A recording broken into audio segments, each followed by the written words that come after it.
ਭਾਰਤ ਦੇ ਵਿੱਚ ਇੱਕ ਭੇਡਾਂ ਦਾ ਭੇਡ ਤੰਤਰ, ਗੋਦੀ ਤੰਤਰ ਖੜਾ ਕੀਤਾ ਹੋਇਆ, ਜਿਹਨੂੰ ਕੋਈ ਮਤਲਬ ਨਹੀਂ ਕਿ ਸੱਚ ਕੀ ਆ ਝੂਠ ਕੀ ਆ। ਉਹਨਾਂ ਦਾ ਇੱਕ ਨਕਾਤੀ ਪ੍ਰੋਗਰਾਮ ਆ ਵੀ ਮੋਦੀ ਦੀ ਜੈ ਜੈਕਾਰ ਕਰਾਉਣੀ ਆ, ਚਾਹੇ ਜੋ ਮਰਜ਼ੀ ਕਹਿਣਾ ਤੇ ਕਰਨਾ ਪੈ ਜਾਵੇ। ਮਿਸਟਰ ਝਾਅ ਜਿਹੜਾ ਹੈ, ਫੋਟੋ ਲੱਗੀ ਆ ਉਹਦੀ ਲਾਲੇ ਜੇ ਦੀ, ਤੇ ਉਹਨੇ ਲਿਖਿਆ ਵੀ an other Operation Blue Star is required to settle all the Khalistani terrorist in the hell. ਪਰ ਇਹ ਗੱਲ ਕੋਈ ਨਵੀਂ ਨਹੀਂ। ਇਹ ਜਿਹੜੀ ਮਿਸਟਰ ਝਾਅ ਨਾਂ ਦੇ ਲਾਲੇ ਨੇ ਗੱਲ ਕਹੀ ਆ ਨਾ, ਇਹ ਪਿਛਲੇ 30-40 ਸਾਲਾਂ 'ਚ ਹਜ਼ਾਰਾਂ ਵਾਰ ਸਿੱਖਾਂ ਨੂੰ ਸੁਣਾਇਆ ਗਿਆ ਕਿ 84 ਦੁਹਰਾ ਦੇਂਗੇ। 84 ਦੁਹਰਾ ਦੇਂਗੇ 'ਚ ਜੂਨ 84 ਤੇ ਨਵੰਬਰ 84 ਦੋਨੇ ਚੀਜ਼ਾਂ ਇਨਕਲੂਡ ਕਰਕੇ ਉਹ ਕਹਿੰਦੇ ਆ ਵੀ ਜੇ ਸਾਡਾ ਤੁਸੀਂ ਸਿੱਖਾਂ ਨੇ ਸਾਡੀ ਟੀਮ ਨਾ ਮੰਨੀ ਤਾਂ ਅਸੀਂ ਦਰਬਾਰ ਸਾਹਿਬ ਤੇ ਹਮਲੇ ਵਰਗੀ ਫੌਜ ਚੜਾ ਕੇ ਕੋਈ ਪੰਜਾਬ ਦੇ ਵਿੱਚ ਉਹੋ ਜਿਹਾ ਵੀ ਕੁਝ ਕਰਾ ਸਕਦੇ ਆ, ਤੇ ਅਸੀਂ ਸਾਰੇ ਭਾਰਤ ਵਿੱਚ ਸਿੱਖਾਂ ਦੇ ਨਸਲਕੁਸ਼ੀ ਵਾਲਾ ਕੰਮ ਵੀ ਕਰ ਸਕਦੇ। ਜਿਹੜੇ ਸਿੱਖ ਸਾਡੀ ਕੌਮ ਦੀ ਪੰਥ ਪ੍ਰਸਤੀ ਦੀ ਭਾਵਨਾ ਨੂੰ ਕਹਿੰਦੇ ਆ ਜੀ ਇਹ ਤਾਂ ਕੱਟੜਵਾਦ ਆ, ਉਹ ਪਤਾ ਨਹੀਂ ਉਦੋਂ ਕਿਹੜੀ ਖੁੱਡ 'ਚ ਵੜ ਜਾਂਦੇ ਆ ਜਦੋਂ ਆ ਢੇਲੇ ਦੇ ਲਾਰੇ ਉੱਠ ਕੇ ਪੂਰੀ ਕੌਮ ਦੀ ਇੱਜ਼ਤ ਨੂੰ ਲਲਕਾਰਦੇ। ਅੰਗਰੇਜ਼ਾਂ ਵੇਲੇ ਦੀ ਗੱਲ ਚੱਲੀ ਆਉਂਦੀ ਆ ਕਿ ਪਾੜੋ ਤੇ ਰਾਜ ਕਰੋ ਦੀ ਨੀਤੀ ਸੀ ਅੰਗਰੇਜ਼ਾਂ ਦੀ। ਅੰਗਰੇਜ਼ਾਂ ਦੀ ਪਤਾ ਨਹੀਂ ਸੀਗੀ ਕਿ ਨਹੀਂ ਸੀ, ਪਰ ਇਹਨਾਂ ਨੇ ਰੱਜ ਕੇ ਇਹ ਨੀਤੀ, ਕਿਉਂਕਿ ਇੱਥੇ ਹਰ ਕੌਮ ਨੂੰ, ਹਰ ਧਰਮ ਨੂੰ, ਹਰ ਜਾਤ ਨੂੰ ਦੂਜੇ ਨਾਲ ਲੜਾਇਆ ਗਿਆ। ਜਿੰਨੇ ਵੀ ਸੰਘਰਸ਼ 1984 ਤੋਂ ਪਹਿਲਾਂ ਸਿੱਖਾਂ ਨੇ ਪੰਜਾਬੀ ਸੂਬਾ ਅੰਦੋਲਨ ਜਾਂ ਧਰਮ ਯੁੱਧ ਮੋਰਚਾ ਜਾਂ ਹੋਰ ਜਿੰਨੀਆਂ ਵੀ ਐਜੀਟੇਸ਼ਨਾਂ ਨੇ, ਦੱਸੋ ਉਹਦੇ ਵਿੱਚ ਕਦੋਂ ਹਥਿਆਰ ਸੀਗਾ? ਤੇ ਸਾਰੇ ਭਾਰਤ ਦਾ ਉਦੋਂ ਏਕਾ ਹੋ ਜਾਂਦਾ ਸੀਗਾ ਵੀ ਇਹ ਕਿਵੇਂ ਸਿੱਖ ਕਿਵੇਂ ਬੋਲੇ ਆ, ਇਹਨਾਂ ਦੀ ਐਸੀ ਤੈਸੀ ਤਿਆਰ। ਤੇ ਅਖੀਰ 1984 ਤੱਕ ਆਉਂਦਿਆਂ ਨੇ ਸਾਰੇ ਭਾਰਤ ਨੂੰ ਇਕੱਠਾ ਕਰਕੇ ਸਾਡੇ ਉੱਤੇ ਜੋ ਕੀਤਾ, ਉਹਦੇ ਬਾਰੇ ਅੱਜ ਵੀ ਆ ਮਿਸਟਰ ਝਾਅ ਵਰਗੇ ਫੁਕਰੀਆਂ ਮਾਰਦੇ ਆ, ਬੜੀਆਂ ਗੱਲਾਂ ਫੁਰਦੀਆਂ ਨੇ। ਅਖੇ ਜੀ ਆਹ ਨੁਕਸ, ਆਹ ਘਾਟ, ਇੰਜ ਕਰਨਾ ਸੀ, ਉਂਝ ਕਰਨਾ ਸੀ। ਭਾਈ ਉਹਨਾਂ ਨੂੰ ਤਾਂ ਬਹੁਤੀ ਸਮਝ ਨਹੀਂ ਸੀ ਖਾੜਕੂਆਂ, ਤੁਸੀਂ ਬਹੁਤ ਸਿਆਣੇ ਸੀ, ਪਰ ਤੁਸੀਂ ਹੁਣ ਕਰ ਲਓ। ਹੁਣ ਕਿਹੜਾ ਰਾਗ ਮੁੱਕ ਗਿਆ? ਅਜੇ ਵੀ ਭਾਰਤ ਦਾ ਦਮਨ ਚੱਕਰ ਜਾਰੀ ਆ, ਅੱਜ ਵੀ ਅਗਲੇ ਉਵੇਂ ਹੀ ਨਰਕਾਰਦੇ ਆ, ਅੱਜ ਵੀ ਹੱਕ ਨਹੀਂ ਮਿਲੇ। TV 84 ਉੱਤੇ ਪ੍ਰੋਗਰਾਮ ਖਬਰ ਦੀ ਖਬਰ ਦੇਖ ਰਹੇ ਸਾਰੇ ਦਰਸ਼ਕਾਂ ਨੂੰ ਮੈਂ ਸਰਬਜੀਤ ਸਿੰਘ ਘੁਮਾਣ ਫਤਿਹ ਅਰਜ਼ ਕਰਦਾ ਜੀ। ਵਾਹਿਗੁਰੂ ਜੀ ਕਾ ਖਾਲਸਾ, ਵਾਹਿਗੁਰੂ ਜੀ ਕੀ ਫਤਿਹ। ਪਹਿਲਗਾਮ ਦੇ ਵਿੱਚ ਜਿਹੜੀ ਇੱਕ ਹੌਲਨਾਕ ਘਟਨਾ ਵਾਪਰੀ ਸੀ, ਉਸ ਘਟਨਾ ਦੇ ਜਿਹੜੇ ਦੋਸ਼ੀ ਜਾਂ ਜਿਹੜੇ ਕਾਤਲ ਨੇ, ਉਹਨਾਂ ਵੱਲ ਤਾਂ ਹੁਣ ਭਾਰਤੀ ਸਟੇਟ ਦਾ, ਮੋਦੀ ਤੰਤਰ ਦਾ ਕੋਈ ਧਿਆਨ ਨਹੀਂ ਹੈ। ਜੇ ਕੋਈ ਸਵਾਲ ਪੁੱਛਦਾ, ਉਲਟਾ ਉਹਨੂੰ ਮਾੜਾ ਚੰਗਾ ਬੋਲਿਆ ਜਾਂਦਾ ਹੈ, ਮੋਦੀ ਮੀਡੀਆ ਤੇ ਟ੍ਰੋਲ ਕੀਤਾ ਜਾਂਦਾ ਹੈ। ਪਰ ਇਸ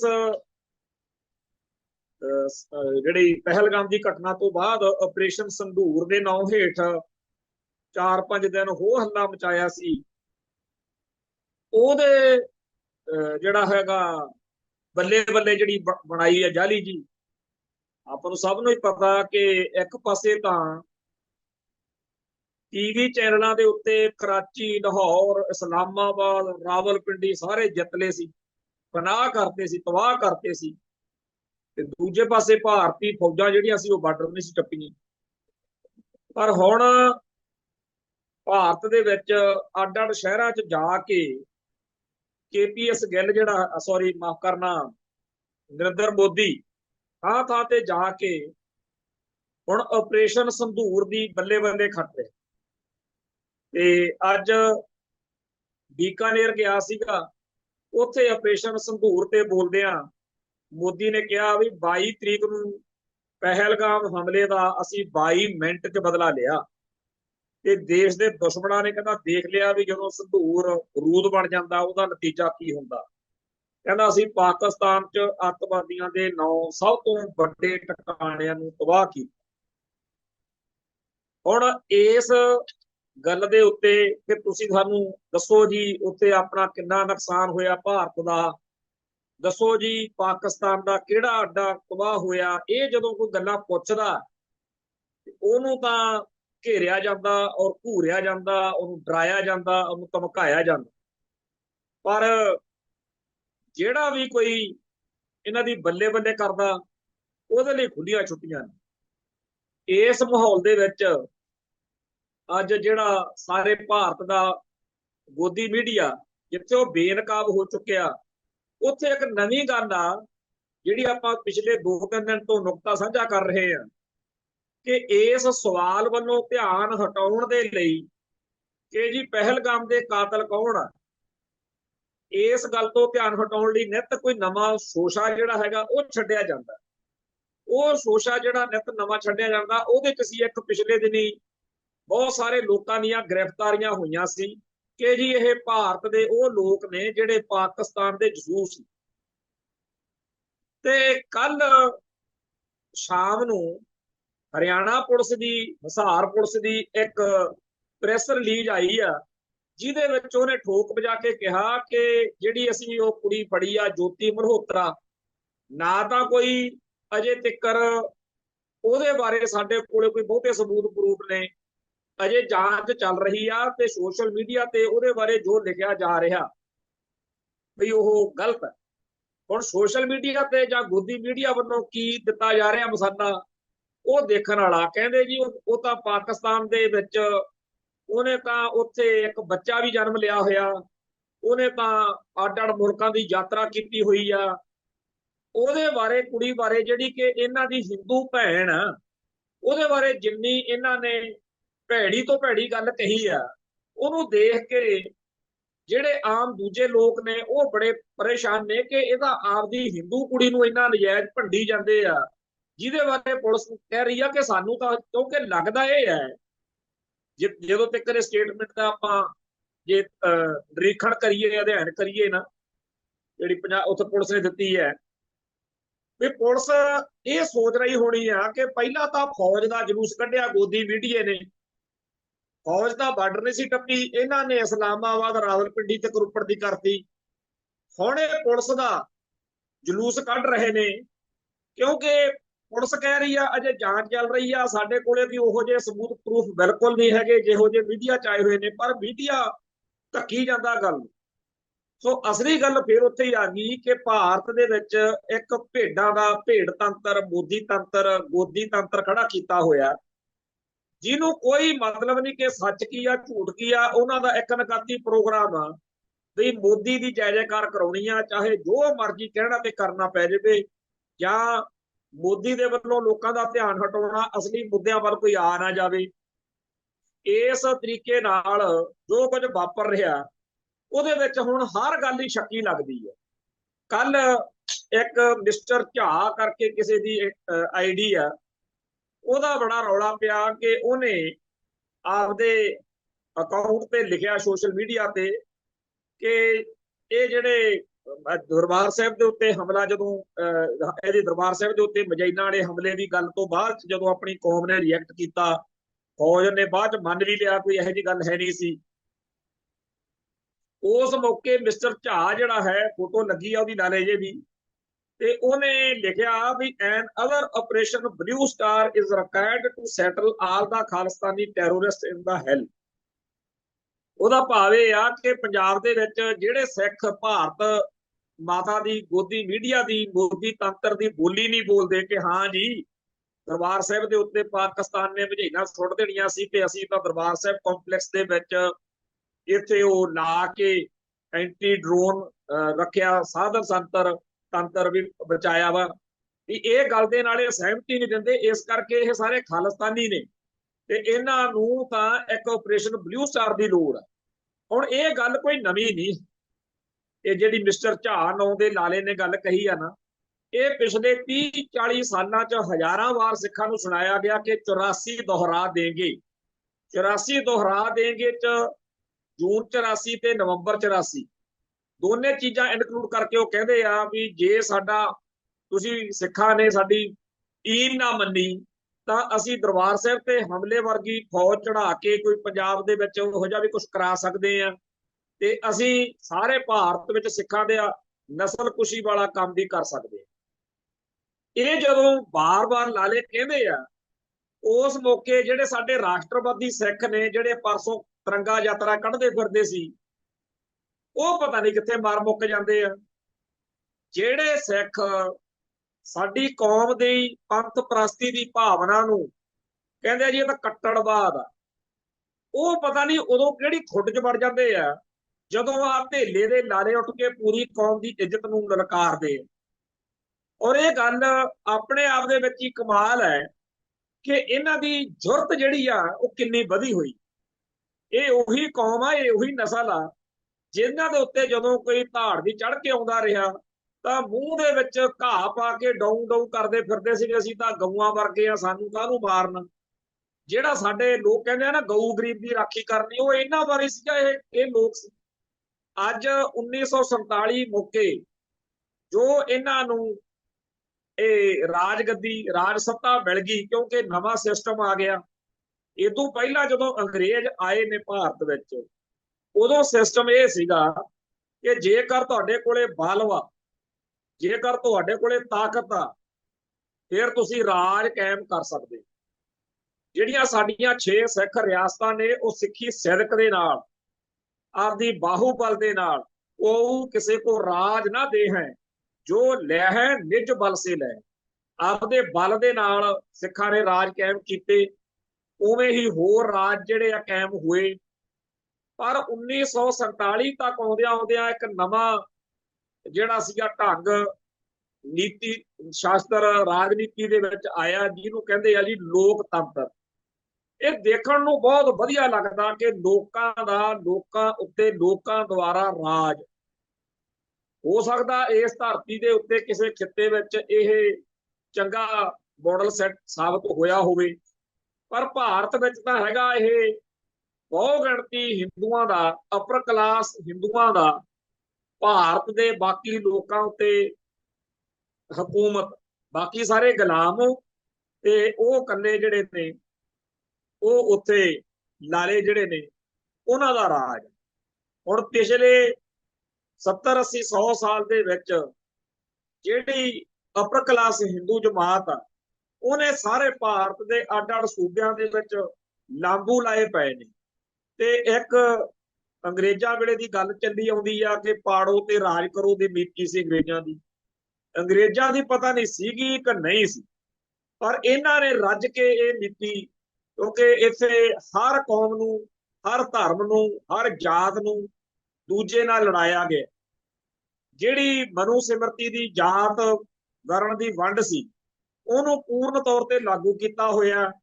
ਭਾਰਤ ਦੇ ਹਰ ਖਿੱਤੇ ਦੇ ਵਿੱਚੋਂ ਸੋਸ਼ਲ ਮੀਡੀਆ ਦੇ ਰਾਹੀਂ ਖਬਰਾਂ ਆ ਕੇ ਟਿਕ ਜਾਂਦੀਆਂ ਨੇ, ਜਿਹੜੀਆਂ ਪੜ੍ਹਨੀਆਂ ਖਾਸ ਤੌਰ ਤੇ ਪੰਜਾਬ ਜਾਂ ਜਿੱਥੇ ਜਿੱਥੇ ਸਿੱਖ ਧਰਮ ਦੇ ਗੁਰੂ ਨਾਨਕ ਪਾਤਸ਼ਾਹ ਦੇ ਜਿੱਥੇ ਜਿੱਥੇ ਅਸਰ ਨੇ, ਪ੍ਰਭਾਵ ਨੇ, ਉਸ ਖਿੱਤੇ ਵਿੱਚ ਵਸਣ ਵਾਲੇ ਲੋਕਾਂ ਲਈ ਤਾਂ ਉਹ ਖਬਰਾਂ ਜਿਹੜੀਆਂ ਨੇ ਉਹ ਲੱਗਦੀਆਂ ਵੀ ਇਹ ਕਿਹੜੇ ਦੁਨੀਆ ਦੀਆਂ ਗੱਲਾਂ।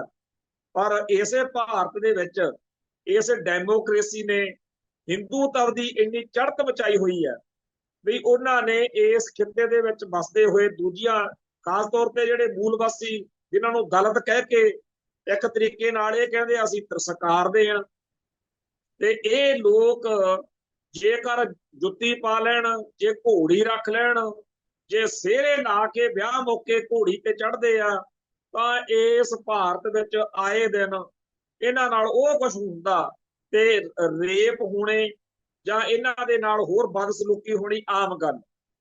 ਉਹ ਇਸ ਮੁਲਕ ਦੇ ਵਿੱਚ ਜਿੱਥੇ ਜਾਤ ਵਰਣ, ਜਿਹੜਾ ਰੰਗ ਭੇਦ, ਜਾਂ ਇਸ ਮੁਲਕ ਦੇ ਵਿੱਚ ਇੱਕ ਸੂਬੇ ਦਾ ਦੂਜੇ ਸੂਬੇ ਨਾਲ ਕਲੇਸ਼ ਪਵਾ ਦੋ, ਇਹ ਸਾਰਾ ਕੁਝ ਹੀ ਚੱਲ। ਇਹਦੇ ਨਾਲ ਜਿਹੜੇ ਲੋਕ ਸਾਨੂੰ ਮਤਾਂ ਦਿੰਦੇ ਹੁੰਦੇ ਆ ਜੀ ਡੈਮੋਕ੍ਰੇਸੀ ਆ, ਹਰੇਕ ਨੂੰ ਹੱਕ ਵਾ, ਉਹ ਭਾਈ ਹੱਕ ਹੁੱਕ ਸਾਡੀ ਵਾਰ ਤਾਂ ਕਿਤੇ ਨਹੀਂ ਦਿਖੇ ਸਾਨੂੰ। ਸਾਡੇ ਕੌਮ ਦੇ ਲੋਕਾਂ ਨੇ ਬੜੇ ਚੰਗੇ ਤਰੀਕੇ ਨਾਲ, ਪੀਸਫੁਲ ਤੇ ਡੈਮੋਕ੍ਰੈਟਿਕ ਤਰੀਕੇ ਨਾਲ 1947 ਤੋਂ ਬਾਅਦ ਐਜੀਟੇਸ਼ਨਾਂ ਕੀਤੀਆਂ। ਜਿੰਨੇ ਵੀ ਸੰਘਰਸ਼ 1984 ਤੋਂ ਪਹਿਲਾਂ ਸਿੱਖਾਂ ਨੇ ਪੰਜਾਬੀ ਸੂਬਾ ਅੰਦੋਲਨ ਜਾਂ ਧਰਮ ਯੁੱਧ ਮੋਰਚਾ ਜਾਂ ਹੋਰ ਜਿੰਨੀਆਂ ਵੀ ਐਜੀਟੇਸ਼ਨਾਂ ਨੇ, ਦੱਸੋ ਉਹਦੇ ਵਿੱਚ ਕਦੋਂ ਹਥਿਆਰ ਸੀਗਾ? ਤੇ ਸਾਰੇ ਭਾਰਤ ਦਾ ਉਦੋਂ ਏਕਾ ਹੋ ਜਾਂਦਾ ਸੀਗਾ ਵੀ ਇਹ ਕਿਵੇਂ ਸਿੱਖ ਕਿਵੇਂ ਬੋਲੇ ਆ, ਇਹਨਾਂ ਦੀ ਐਸੀ ਤੈਸੀ ਤਿਆਰ। ਤੇ ਅਖੀਰ 1984 ਤੱਕ ਆਉਂਦਿਆਂ ਨੇ ਸਾਰੇ ਭਾਰਤ ਨੂੰ ਇਕੱਠਾ ਕਰਕੇ ਸਾਡੇ ਉੱਤੇ ਜੋ ਕੀਤਾ, ਉਹਦੇ ਬਾਰੇ ਅੱਜ ਵੀ ਆ ਮਿਸਟਰ ਝਾਅ ਵਰਗੇ ਫੁਕਰੀਆਂ ਮਾਰਦੇ ਆ। ਇਹ ਨਹੀਂ ਚੇਤਾ ਇਸ ਮਿਸਟਰ ਝਾਅ ਨੂੰ, ਇਹਨੂੰ ਕੋਈ ਚੇਤਾ ਕਰਾਊਗਾ ਜ਼ਰੂਰ ਗਲੀ ਗਵਾਂਢ ਚੋਂ ਕਿ ਜਿਹੜੇ ਤੂੰ ਆ ਪੰਗੇ ਲੈਣਾ, ਤੇ ਫਿਰ ਉਹਨਾਂ ਦੀ ਕੌਮ ਕਿਹੜਾ ਘੱਟ ਆ, ਬੱਬਰ ਸ਼ੇਰਾਂ ਦੀ ਕੌਮ ਆ। 1984 ਤੋਂ ਬਾਅਦ ਕਈ ਉੱਠ ਕੇ ਲੱਗ ਜਾਂਦੇ ਆ, ਇਹ ਜੀ ਆਪੇ ਹੀ ਆਪ ਮਹਾਰੇ ਨੌਜਵਾਨੀ ਫਿਰ ਤੁਰ ਪਈ ਹਥਿਆਰਬੰਦ ਹੋ ਕੇ, ਫਿਰ ਖਾਲਿਸਤਾਨ ਜੀ, ਖਾੜਕੂਬਾਦ ਜੀ, ਏਦਾਂ ਤੇ ਉਦਾਂ ਬੜੀਆਂ ਗੱਲਾਂ ਫੁਰਦੀਆਂ ਨੇ। ਅਖੇ ਜੀ ਆਹ ਨੁਕਸ, ਆਹ ਘਾਟ, ਇੰਜ ਕਰਨਾ ਸੀ, ਉਂਝ ਕਰਨਾ ਸੀ। ਭਾਈ ਉਹਨਾਂ ਨੂੰ ਤਾਂ ਬਹੁਤੀ ਸਮਝ ਨਹੀਂ ਸੀ ਖਾੜਕੂਆਂ ਨੂੰ, ਤੁਸੀਂ ਬਹੁਤ ਸਿਆਣੇ ਸੀ, ਪਰ ਤੁਸੀਂ ਹੁਣ ਕਰ ਲਓ। ਹੁਣ ਕਿਹੜਾ ਰਾਗ ਮੁੱਕ ਗਿਆ? ਅਜੇ ਵੀ ਭਾਰਤ ਦਾ ਦਮਨ ਚੱਕਰ ਜਾਰੀ ਆ, ਅੱਜ ਵੀ ਅਗਲੇ ਉਵੇਂ ਹੀ ਨਰਕਾਰਦੇ ਆ, ਅੱਜ ਵੀ ਹੱਕ ਨਹੀਂ ਮਿਲੇ। KPS ਗਿੱਲ ਨੇ 1993 ਦੇ ਵਿੱਚ ਇੱਕ ਫੜ ਮਾਰੀ ਸੀ। 30 ਨਵੰਬਰ ਨੂੰ ਦਿੱਲੀ 'ਚ ਇੱਕ ਪ੍ਰੋਗਰਾਮ ਸੀਗਾ, ਉੱਥੇ ਕਹਿੰਦਾ ਬਈ ਆ ਜਿਹੜਾ ਦਰਿਆਈ ਪਾਣੀ, ਚੰਡੀਗੜ੍ਹ, ਇਹ ਕੋਈ ਮਸਲੇ ਥੋੜੀ ਸੀਗੇ, ਇਹਨਾਂ ਦਾ ਤਾਂ ਕੋਈ ਮਸਲਾ ਹੀ ਨਹੀਂ ਹੈ। ਅਸਲੀ ਨੁਕਤਾ ਤਾਂ ਕਹਿੰਦਾ ਇੰਨਾ ਕੁ ਸੀਗਾ ਵੀ ਪੰਜਾਬ ਦੇ ਲੋਕਾਂ ਨੂੰ, ਸਿੱਖਾਂ ਨੂੰ, ਹਿੰਦੂਆਂ ਦਾ ਜਿਹੜਾ ਗਲਬਾ ਜਿਹਾ ਨਾ ਉਹ ਨਹੀਂ ਚੰਗਾ ਲੱਗਦਾ, ਤੇ ਜਿੰਨੇ ਕੁ ਸਿੱਖ ਮੈਂ ਮਾਰਤੇ ਆ, ਕਹਿੰਦਾ ਜੀ ਹੁਣ ਉਹ ਬਿਮਾਰੀ ਦੂਰ ਹੋ। ਇਹ ਉਹਦੇ ਡਾਕਟਰ ਸੰਗਤ ਸਿੰਘ ਦੀ ਕਿਤਾਬ ਦੇ ਵਿੱਚ, ਜਿਹੜਾ ਭਾਰਤੀ ਖੂਫੀਆ ਏਜੰਸੀਆਂ ਦਾ ਅਧਿਕਾਰੀ ਆ, ਉਹਨੇ ਇਹ ਗੱਲ ਨੋਟ ਕੀਤੀ। ਤੇ ਉਹਦਾ ਭਰਾ ਡਿੱਕੀ ਗਿੱਲ ਹੁਣ ਕਰਦਾ ਜੀ, ਚੰਗੇ ਤਰੀਕੇ ਨਾਲ ਵੀ ਤਾਂ ਗੱਲਾਂ ਕੀਤੀਆਂ ਜਾ ਸਕਦੀਆਂ ਨੇ। ਇਹ ਜੀ ਇਹ ਜਿਹੜੇ ਪੰਜਾਬ ਦੇ ਮਸਲੇ ਆ, ਇਹਨਾਂ ਲਈ ਹੈ ਭਾਈ ਚੰਗਾ ਤਰੀਕਾ ਹੀ ਸੀ। ਕਦੋਂ ਅਸਾਲਟਾ ਚੱਕੀ ਫਿਰਦੇ ਸੀ? ਉਹ ਤਾਂ ਤੁਸੀਂ ਜਦੋਂ ਬਿਲਕੁਲ ਪੀਸਫੁਲ ਤੇ ਡੈਮੋਕ੍ਰੈਟਿਕ ਤਰੀਕੇ ਨਾਲ ਚੱਲ ਰਹੇ ਸੰਘਰਸ਼ ਨੂੰ ਟੈਂਕਾਂ ਤੋਪਾਂ ਨਾਲ ਉੱਤੇ ਤਿਰੰਗੇ ਲਾ ਕੇ ਆ ਜਾਓਗੇ, ਤੇ ਫਿਰ ਅਗਲਿਆਂ ਦਾ ਹੱਕ ਵਾ ਲੜਨਾ ਮਰਨਾ। ਤੇ ਉਹ ਅੱਜ ਕੌਮ ਦੇ ਹੀਰੋ ਨੇ, ਇਸੇ ਕਰਕੇ ਹੀਰੋ ਨੇ ਕਿ ਸਿਰਾਂ ਨਾਲ ਨਿਭਾਤੀ। ਤੇ ਉਹਨਾਂ ਦੇ ਜੂਨ 84 ਦੇ ਸ਼ਹੀਦਾਂ ਨੇ, ਨਵੰਬਰ 84 ਦੇ ਸ਼ਹੀਦਾਂ ਨੇ ਸਾਡੀ ਕੌਮ ਨੂੰ ਜਗਾਇਆ। ਤੇ ਅੱਜ ਤੱਕ ਆ ਜਿਹੜਾ ਹੁਣ ਜੰਗੀ ਮਾਹੌਲ ਸੀਗਾ, ਇਹਦੇ ਵਿੱਚ ਕਿਸਾਨ ਸੰਘਰਸ਼ ਤੱਕ ਆਉਂਦਿਆਂ ਹਰੇਕ ਪੰਜਾਬ ਵਾਸੀ ਨੂੰ, ਚਾਹੇ ਉਹ ਉੱਪਰੋਂ ਕਵੇ ਚਾਹੇ ਦਿਲੋਂ ਕਵੇ, ਇੰਨਾ ਜ਼ਰੂਰ ਕਹਿਣ ਲਾਤਾ ਬਈ ਜੇ ਲੜਨਾ ਹੀ ਆ ਨਾ ਤੁਸੀਂ ਦਿੱਲੀ ਵਾਲਿਓ, ਕਿਸੇ ਹੋਰ ਥਾਂ ਤੇ ਲੜੋ ਮਰੋ, ਸਾਡੇ ਪੰਜਾਬ ਨੂੰ ਬਖਸ਼ ਦਿਓ, ਸਾਨੂੰ ਤੁਹਾਡਾ ਸਮਝ ਲੱਗ ਗਈ। ਅੱਜ ਕੋਈ ਜਿਵੇਂ ਮਰਜ਼ੀ ਇਸ ਗੱਲ ਦੇ ਲਈ ਗੱਲ ਕਰੇ, ਕਿਉਂਕਿ ਹਰੇਕ ਦਾ ਆਪੋ ਆਪਣਾ ਜਾਇਜ਼ਾ ਹੁੰਦਾ, ਨਜ਼ਰੀਆ ਹੁੰਦਾ, ਪਰ ਇਹ ਗੱਲ ਅੱਜ ਆਲ ਓਵਰ ਦੀ ਵਰਲਡ ਸਾਰੇ ਪਾਸੇ ਖਿੜ ਚੁੱਕੀ ਹੈ ਕਿ ਜਿਹੜਾ ਪੰਜਾਬ ਆ ਉੱਥੇ ਪੰਥ ਵਸਦਾ, ਤੇ ਦਿੱਲੀ ਦਰਬਾਰ ਬਹਾਨੇ ਲੱਭ ਕੇ ਇਸ ਧਰਤੀ ਦਾ ਪੂਰਨ ਤੌਰ ਤੇ ਨਾਸ਼, ਬੀਜ ਨਾਸ਼ ਕਰਨਾ ਚਾਹੁੰਦੇ, ਬਹਾਨੇ ਭਾਲ। ਤੇ ਦੂਜੇ ਪਾਸੇ ਇਸ ਕੌਮ ਨੇ 1984 ਤੋਂ ਬਾਅਦ ਜੋ ਕੀਤਾ, ਉਹਦੇ ਕਰਕੇ ਜਦੋਂ ਕਿਸੇ ਦੇ ਚੂਣੇ ਜੇ ਲੜਦੇ ਆ ਤੇ ਫਿਰ ਕੋਈ ਉਹਨੂੰ ਸਮਝਾ ਵੀ ਦਿੰਦਾ। ਜਦੋਂ ਨਵੰਬਰ 84 ਤੋਂ ਬਾਅਦ ਸਾਡੇ ਪੰਜਾਬ ਦੇ ਯੋਧੇ ਭਾਈ ਹਰਜਿੰਦਰ ਸਿੰਘ ਜਿੰਦਾ, ਭਾਈ ਸੁਖਦੇਵ ਸਿੰਘ ਸੁੱਖਾ, ਭਾਈ ਦਲਜੀਤ ਸਿੰਘ ਬਿੱਟੂ, ਭਾਈ ਰਣਜੀਤ ਸਿੰਘ ਕੁੱਕੀ, ਭਾਈ ਸੁਖਵਿੰਦਰ ਸਿੰਘ ਸੁੱਖੀ ਤੇ ਹੋਰ ਭਾਈ ਮਥੁਰਾ ਸਿੰਘ, ਬੜੇ ਇਹਨਾਂ ਸਾਰੇ ਸੂਰਮਿਆਂ ਨੇ ਤੁਰੰਤ ਦਿੱਲੀ ਪਹੁੰਚੇ ਤੇ ਜਿਹੜੀ ਵੀ ਸੇਵਾ ਕਰ ਸਕਦੇ ਸੀ ਕੀਤੀ। ਤੇ ਉਦੋਂ ਹਰੇਕ ਜਿਹੜਾ ਟੌਰ ਜੀ ਕੱਢ ਕੇ ਪਹਿਲਾਂ ਨਵੰਬਰ 84 ਤੱਕ ਫੁਗਰੀਆਂ ਮਾਰਦਾ ਸੀ, ਉਹਨੂੰ ਬਿਰਤਾ ਪਈ ਹੁੰਦੀ ਸੀਗੀ ਵੀ ਕੁਛ ਨਹੀਂ ਪਰਵਾਹ ਕਰਦੇ, ਸਿੱਧੇ ਹੀ ਆ ਖੜਦੇ ਆ ਸਿਰ ਤੇ, ਨਾਲਕੇ ਦੇ ਫਿਲਟਰ ਵਰਗਾ ਕਰਕੇ ਹੋ ਜਾਂਦੇ। ਇਹ ਸਾਡੀ ਕੌਮ ਦਾ ਫਖਰ ਆ। ਇੱਥੇ ਪਿੱਛੇ ਜੇ ਮਨਜੀਤ ਸਿੰਘ ਜੀਕੇ ਜਿਹੜਾ ਦਿੱਲੀ ਦਾ ਲੀਡਰ ਹੈ, ਉਹ ਇੱਥੇ ਕਹਿੰਦਾ ਸੀ ਕਿ ਵੀ ਸਾਡੇ ਉਦੋਂ ਹੋਸ਼ ਉੱਡੇ ਪਏ ਸੀ ਦਿੱਲੀ ਵਾਲਿਆਂ ਦੇ, ਤੇ ਪੰਜਾਬ ਦੇ ਸੂਰਮੇ ਜੇ ਪਹੁੰਚੇ, ਇਹਨਾਂ ਦੀ ਕਮਾਈ ਆ ਜਿਨ੍ਹਾਂ ਨੇ ਸਾਨੂੰ ਸਿਰ ਉੱਚਾ ਕਰਕੇ ਜਿਉਣ ਜੋਗੇ ਕੀਤਾ। ਤੇ ਜਿਹੜੀਆਂ ਵਾਰਦਾਤਾਂ ਉਸ ਮੌਕੇ ਹੋਈਆਂ, ਉਹਨਾਂ ਵਾਰਦਾਤਾਂ ਨੂੰ ਅੱਜ ਦੇ ਛੋਕਰ ਵਾਧੇ ਨੇ ਕਹਿਤਾ ਜੀ ਆਪਾਂ ਜੀ ਬੜਾ ਮਾੜਾ ਹੋਇਆ, ਮਨੁੱਖਤਾ ਦਾ ਘਾਣ ਹੋ ਗਿਆ। ਤੇ ਜਿਹੜਾ ਆਪਣੀ ਕੌਮ ਦੇ ਨਾਲ ਕੀਤਾ ਉਹ ਕੀ ਸੀ? ਫਿਰ ਉਸ ਤੋਂ ਬਾਅਦ ਵਿੱਚ ਅਗਲੇ ਜਿਹੜੇ 10-15 ਸਾਲ ਨੇ ਉਹ ਇੱਕ ਜੱਦੋ ਜਹਿਦ ਦਾ, ਇੱਕ ਜੰਗ ਦਾ। ਤੇ ਉਸ ਮੌਕੇ ਦਿੱਲੀ ਵਾਲਿਆਂ ਨੇ ਇੱਕ ਪੱਗ ਵਾਲਾ KPS ਗਿੱਲ, ਕਿਉਂਕਿ ਸਰਦਾਰ ਚਾਹੀਦਾ, ਸਿੱਖ ਚਾਹੀਦਾ, ਜਿਵੇਂ ਜੂਨ 84 ਚ ਬਰਾੜ ਚਾਹੀਦਾ ਸੀ, ਕੁਲਦੀਪ ਸਿੰਘ ਬਰਾੜ। ਹੁਣ ਤਾਂ ਡਰ ਲੱਗਦਾ ਜਿਹੜਾ ਆਹ ਚੱਲ ਰਿਹਾ ਬਾਦਲ ਉਹਨਾਂ ਦਾ, ਸੁਖਬੀਰ ਉਹਨਾਂ ਦਾ ਸਿਸਟਮ, ਕੁਲਦੀਪ ਸਿੰਘ ਗੜਗੱਜ ਨੇ ਜਿਵੇਂ ਕੱਲ ਧੜਾ ਧੜ ਉਹ ਜਿਹੜਾ ਰਣਜੀਤ ਸਿੰਘ ਗੋਹਰੇ ਮਸਕੀਨ ਪਟਨਾ ਸਾਹਿਬ ਵਾਲਾ ਤਖਤ ਦਾ ਜਥੇਦਾਰ ਰਿਹਾ, ਵਿੱਚ ਹੀ ਰਵਿੰਦਰ ਸਿੰਘ ਸਰਨਾ, ਵਿੱਚ ਹੀ ਢੱਡਰੀਆਂ ਵਾਲਾ, ਤੇ ਹੋਰ ਜਿਹੜਾ ਵੀ ਕੱਲ ਤਾਂ ਖੁੱਲੇ ਗੱਫੇ ਸੀਗੇ ਵੀ ਆਓ ਜੀ ਲੈ ਲਓ ਮਾਫੀਆਂ। ਤੇ ਹੁਣ ਤਾਂ ਜੇ ਕਿਤੇ ਇਹੋ ਜਿਹੇ ਮਾਹੌਲ 'ਚ KPS ਗੱਲ ਜਾਉਂਦਾ ਹੁੰਦਾ, ਉਹਨੂੰ ਵੀ, ਗਿੱਲ ਨੂੰ ਵੀ ਤੇ ਬਰਾੜ ਨੂੰ ਵੀ, ਸਭ ਨੂੰ ਮਾਫੀਆਂ ਮਿਲ ਜਾਣੀਆਂ ਸੀ। ਹੁਣ ਵੀ ਡਰ ਹੀ ਲੱਗਦਾ ਵੀ ਕਿਤੇ KPS ਗਿੱਲ ਤੇ ਉਹਦੀ ਕੁਲਦੀਪ ਸਿੰਘ ਬਰਾੜ ਦੀ ਤੇ ਬੇਅੰਤੇ ਬੁੱਚੜ ਦੀ ਕਿਤੇ ਫੋਟੋ ਨਾ ਦਰਬਾਰ ਸਾਹਿਬ 'ਚ ਲਾ ਦੇਣ। ਡਾਕਟਰ ਮਨਮੋਹਨ ਸਿੰਘ ਦੀ ਫੋਟੋ, ਉਹਦੇ ਬਾਰੇ ਅੱਜ ਭਾਈ ਬਲਵੰਤ ਸਿੰਘ ਰਾਜੋਆਣੇ ਦਾ ਵੀ ਸੁਨੇਹਾ ਆਇਆ ਇਹਨਾਂ ਨੂੰ ਵੀ ਇਹ ਕੰਮ ਰੋਕੋ। ਚਾਰੇ ਪਾਸੇ ਸਿੱਖਾਂ ਦੇ ਵਿੱਚ ਇਸ ਗੱਲ ਦਾ ਵਿਰੋਧ ਹੋ ਰਿਹਾ, ਪਰ ਸ਼੍ਰੋਮਣੀ ਗੁਰਦੁਆਰਾ ਪ੍ਰਬੰਧਕ ਕਮੇਟੀ ਕਹਿੰਦੀ ਜੀ ਸੁਖਬੀਰ ਬਾਦਲ ਚਾਹੁੰਦਾ ਹੈਗਾ ਵੀ ਅਸੀਂ ਸੁਨੇਹਾ ਹੀ ਦੇ ਦਈਏ BJP ਵਾਲਿਆਂ ਨੂੰ ਵੀ ਨਹੀਂ ਅਸੀਂ ਫਿਰ ਕਾਂਗਰਸ ਵਾਲੇ ਪਾਸੇ ਨੂੰ ਝੁਕ ਸਕਦੇ। ਇਹ ਕੋਈ ਵੱਡੀ ਗੱਲ ਨਹੀਂ ਕਿ ਸਿਆਸੀ ਤੌਰ ਦੇ ਉੱਤੇ ਕਿਸੇ ਤਰੀਕੇ ਦੀ ਅੰਡਰਸਟੈਂਡਿੰਗ, ਕੋਈ ਲੁਕਵੀਂ ਕੋਈ ਪ੍ਰਗਟ ਕਾਂਗਰਸ ਨਾਲ ਵੀ ਬਣਾ ਲਈ ਜਾਵੇ, ਕਿਉਂਕਿ BJP ਵਾਲੇ ਤਾਂ ਹੁਣ ਇਹਨਾਂ ਨੂੰ ਨੇੜੇ ਨਹੀਂ ਲਾਉਂਦੇ। ਇਹ ਨਹੀਂ ਗੱਲ ਕਿ BJP ਵਾਲਿਆਂ ਨੂੰ ਇਹਨਾਂ ਚੋਂ ਕੋਈ ਬਹੁਤ ਵੱਡਾ ਮੁਸ਼ਕ ਮਾਰਦਾ ਹੈ। BJP ਵਾਲਿਆਂ ਦਾ ਕੀ ਆ, ਉਹਨਾਂ ਨੂੰ ਇਹਨਾਂ ਤੋਂ ਦੂਜੇ ਜਿਹੜੇ ਆ ਉਹ ਘੱਟ ਰੇਟ ਤੇ ਵਿਕਣ ਨੂੰ ਤਿਆਰ ਆ, ਉਹਨਾਂ ਨੇ ਉਹ ਲੈ ਲਏ। 1984 ਤੋਂ ਅਗਲੇ 2 ਸਾਲ ਬਹੁਤ ਵੱਡੀ ਇੱਕ ਨੈਗੋਸ਼ੀਏਸ਼ਨ ਇੰਡੀਅਨ ਸਟੇਟ ਨੇ ਚਲਾਈ। ਹਰੇਕ ਸਿੱਖ ਨੇ ਆਪਣੀ ਕੌਮ ਦਾ ਪੱਖ ਰੱਖਿਆ। ਆ ਜਿਹੜੇ ਲੌਂਗੋਵਾਲ ਹੁਣੀ ਸੀ ਇਹ ਸਭ ਤੋਂ ਘੱਟ ਰੇਟ ਤੇ ਵਿਕ ਗਏ। ਕਹਿੰਦੇ ਸਾਡੇ ਸਰਜੀਤ ਸਿੰਘ ਬਰਨਾਲੇ ਨੂੰ ਜੇ ਮੁੱਖ ਮੰਤਰੀ ਬਣਨ ਦਾ ਮੌਕਾ ਦੇ ਦੋ ਫਿਰ ਜੋ ਮਰਜ਼ੀ ਕਰੀ ਚੱਲ। ਇਹੀ ਵਾਪਰਿਆ।